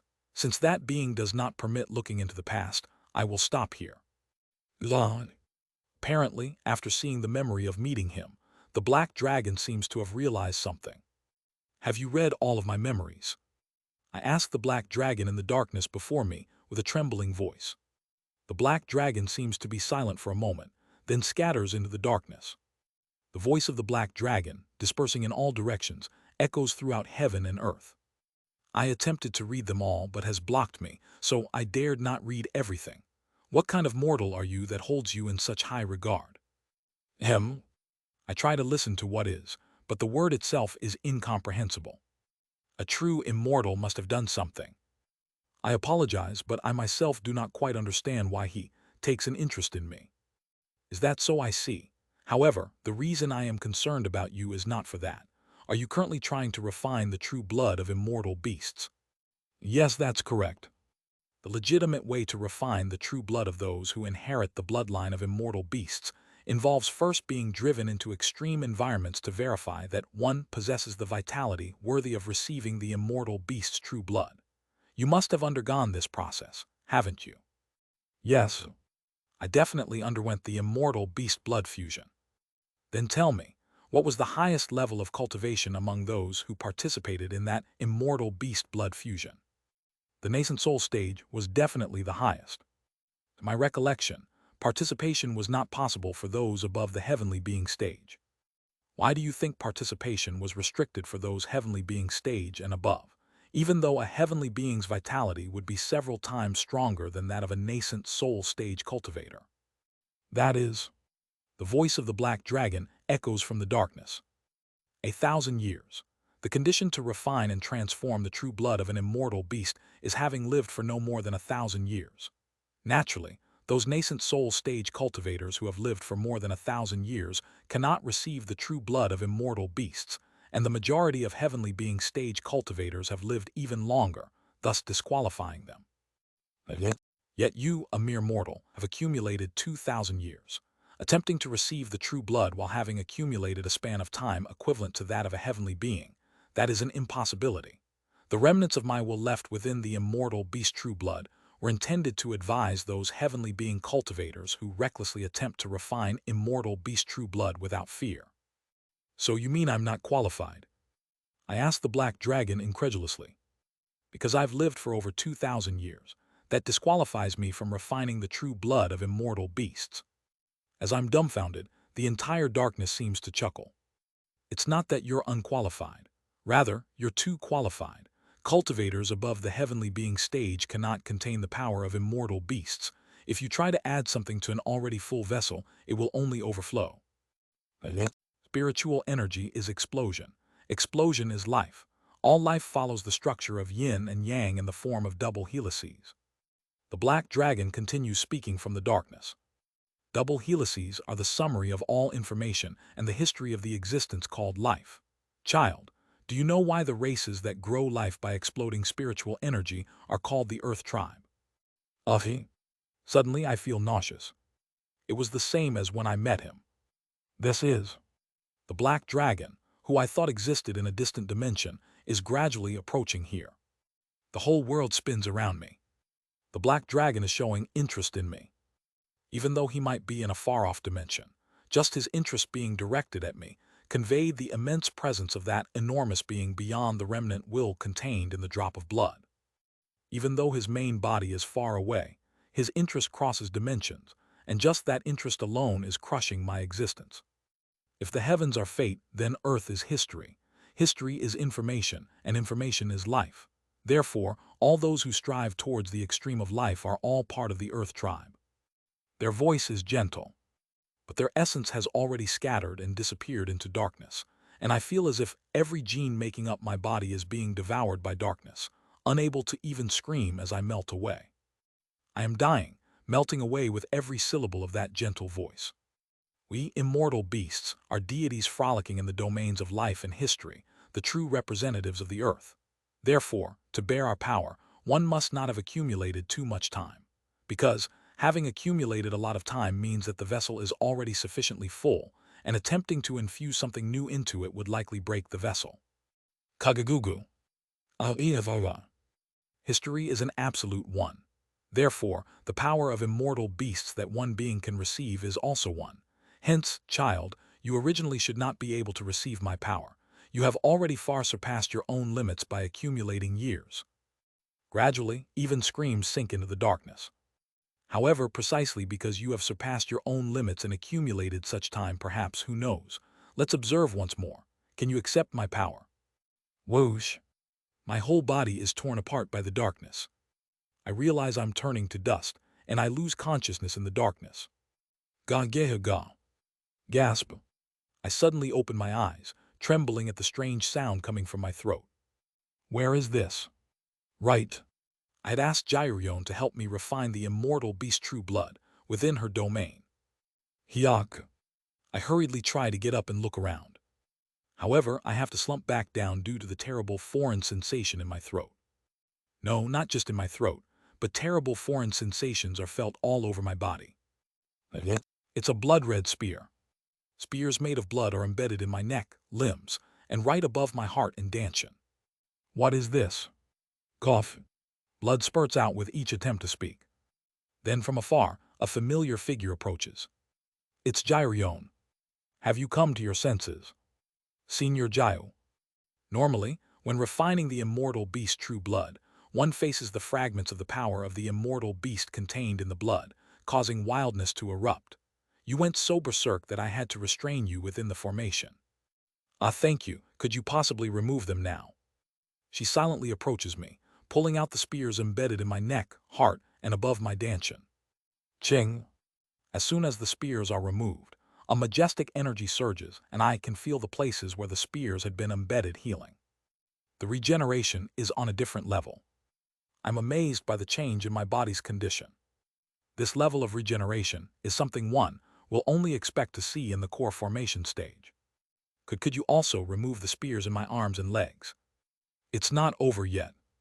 Excuse me. You've just begun to experience the remnants left by the black dragon's power and awaken. What huh? I clench my teeth against the pain that hit me with those words. Cold. It's as cold as when I was thrown to the bottom of the serving command arc. This is. The black dragon governs the power of Taiyan. This is the process of melting his power into your body. Accept the Taiyan's authority passed down from ancient times. Whoosh. Jirion's words echo. With each word, golden life force begins flowing from the blood spears embedded in my arms and legs. Despite feeling like I am about to freeze solid, the blood spears drive away my cold, guiding my consciousness. This is Taiyan. I clench my teeth, calming the rampaging yin energy throughout my body. Who will? I must calm down. Jirion, revealing golden horns, suppresses the rampaging yin energy throughout my body, and I press down the suppressed yin energy with my will, preventing it from rampaging. Use the demon beast methods you've learned in that state. Guide the flow of yin and yang to embrace the Taiyan. Guide the flow of yin and yang to embrace the Taiyan. I operate the Azure Spirit Starlight Quintessence Great Method, guiding the yin energy. The yin and yang spiritual energies explode, and between those explosions, double helices are formed. I guide the yin energy between those double helices. The yin power seeps between the double helices, remodeling my very flesh. Crag Trackle. The power of the black dragon permeates my entire body. Buduk Bujaduk. Black deer horns sprout on my forehead, and my teeth become sharp and jagged. Sharp talons like those of an eagle emerges from my fingertips, and sporadically, black scales begin to appear on my skin. Juea. As I yell, a dragon's roar, not a human scream, bursts from my vocal cords. The powerful ferocity given by the power of the black dragon seems to dominate my mind. My mind is. The roar of the black dragon bursts madly in my ears. At this rate, my mind seems like it will be devoured by the black dragon's wildness. No, that's not it. This is. I am facing the wildness hidden within myself. The power of the black dragon seeped into me, dredging up the years of myself that spanned 2,000 years. The negative energies that had accumulated layer by layer within me over 2,000 years, the desires that had been strongly suppressed, writhes madly. Is that how it is? The longer one lives, the more they are unable to overcome the wildness accumulated within themselves and crumble. I clench my teeth as I face the wildness within myself that has been exposed by the power of the black dragon. If left as is, I have no idea what I might do in my insanity. Raja. I let out a roar. Now, my roar is indistinguishable from that of a dragon.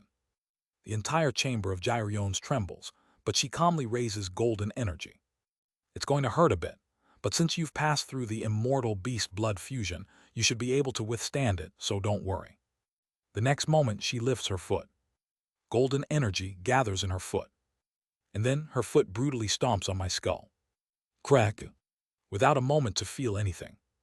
My skull, seized by wildness and desire, is utterly smashed by Jirion's foot. Boom! The last thing I feel is my skull, exploding like a watermelon being smashed before I lose consciousness. My power is no different from poison to you. What you will gain from that power is nothing but disaster. The voice of the black dragon, faintly, comes through from the darkness. Still, do you truly wish to accept my power? Go ahead then. I see you're the type to regret only when facing death. Gradually, consciousness blurs again. In the fading consciousness, I sense that this opportunity might be the last conversation I can have with the black dragon in this lifetime. I can't let this go. If I miss this opportunity, it will be no different from missing a tremendous opportunity. Silence prevails in the darkness, but within the silence, I sense an allowance for my question. Is the Black Dragon King, Hyun Eum, born of your lineage, related to the Blood Yin realm? I decide to ask the Black Dragon directly about the Black Dragon King, Hyun Eum, and the dragon race. So that's it. Recently, that entity has been struggling after borrowing my bloodline. Somehow, the Black Dragon seems to find my question very amusing. How could someone who was a renowned judge in the netherworld come to such a state, wriggling like a worm after falling into disgrace? There was no one who wouldn't tremble before the judge governing good and evil, but to think true immortal, you how t/love of virtue, is left as mere dregs, parasitizing on my bloodline like a worm. Ahaha. Zing. Boom. The next moment, as soon as I hear the name of the true immortal, my head explodes. There is so much more I want to ask and know from the Black Dragon. But at that moment, everything is erased from my mind. Those who recklessly hear the true name of a true immortal, their minds cannot remain intact. Alicia. A name contains part of one's fate. By overhearing the name of the true immortal, I had glimpsed into the fate of the true immortal. He erased his name from me, leaving no influence, but the name of the true immortal carelessly uttered by the Black Dragon throws my mind into turmoil and chaos. Erase it. Erase the conversation we just had. Erase the name I just heard. If I don't erase it from my mind, you how T might peer into me. I feel my consciousness sinking into the darkness and lose consciousness. Huck. I gasp for air and regain my consciousness. Just now, it felt like my head exploded. Right, Gyrion stomped on my head and burst it apart.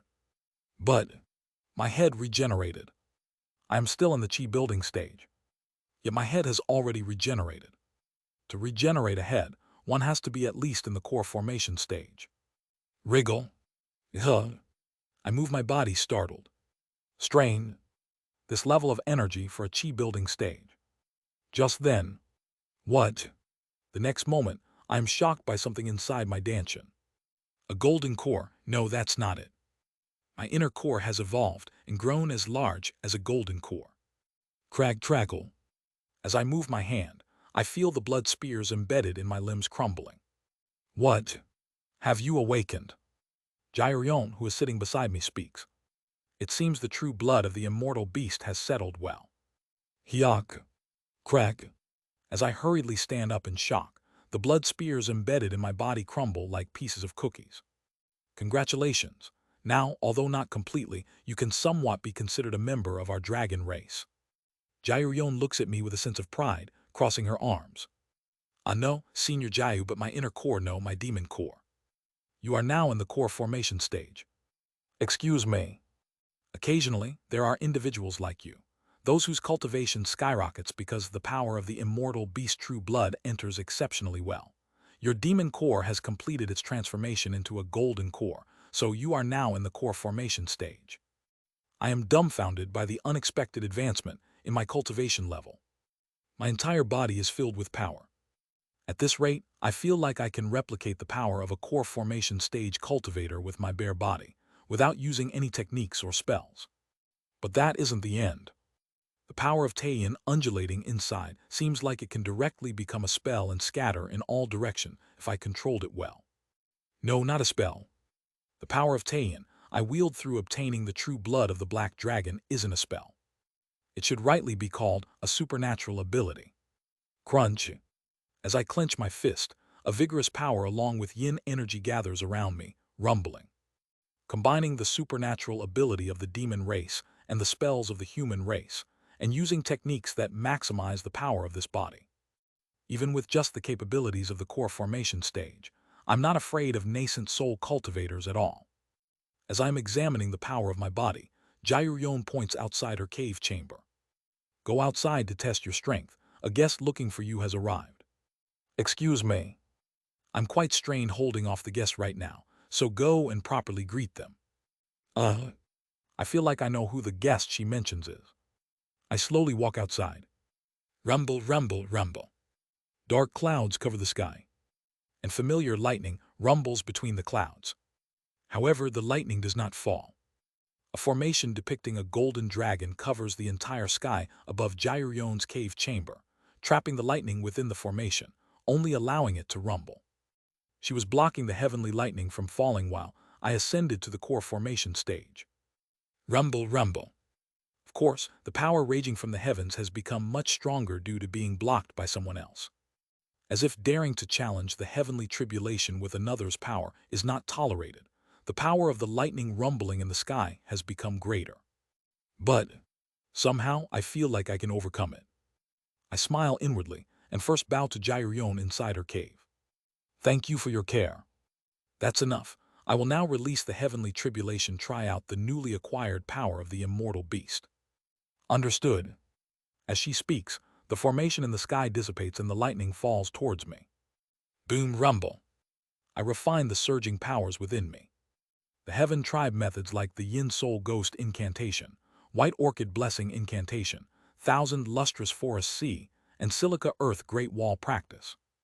The Earth tribe methods like the fully demonized Azure Spirit Starlight Quintessence Great Method by the Vast Cold Formula, the power of the Black Dragon, and other techniques. And the power of the Heart tribe, accumulated through martial arts.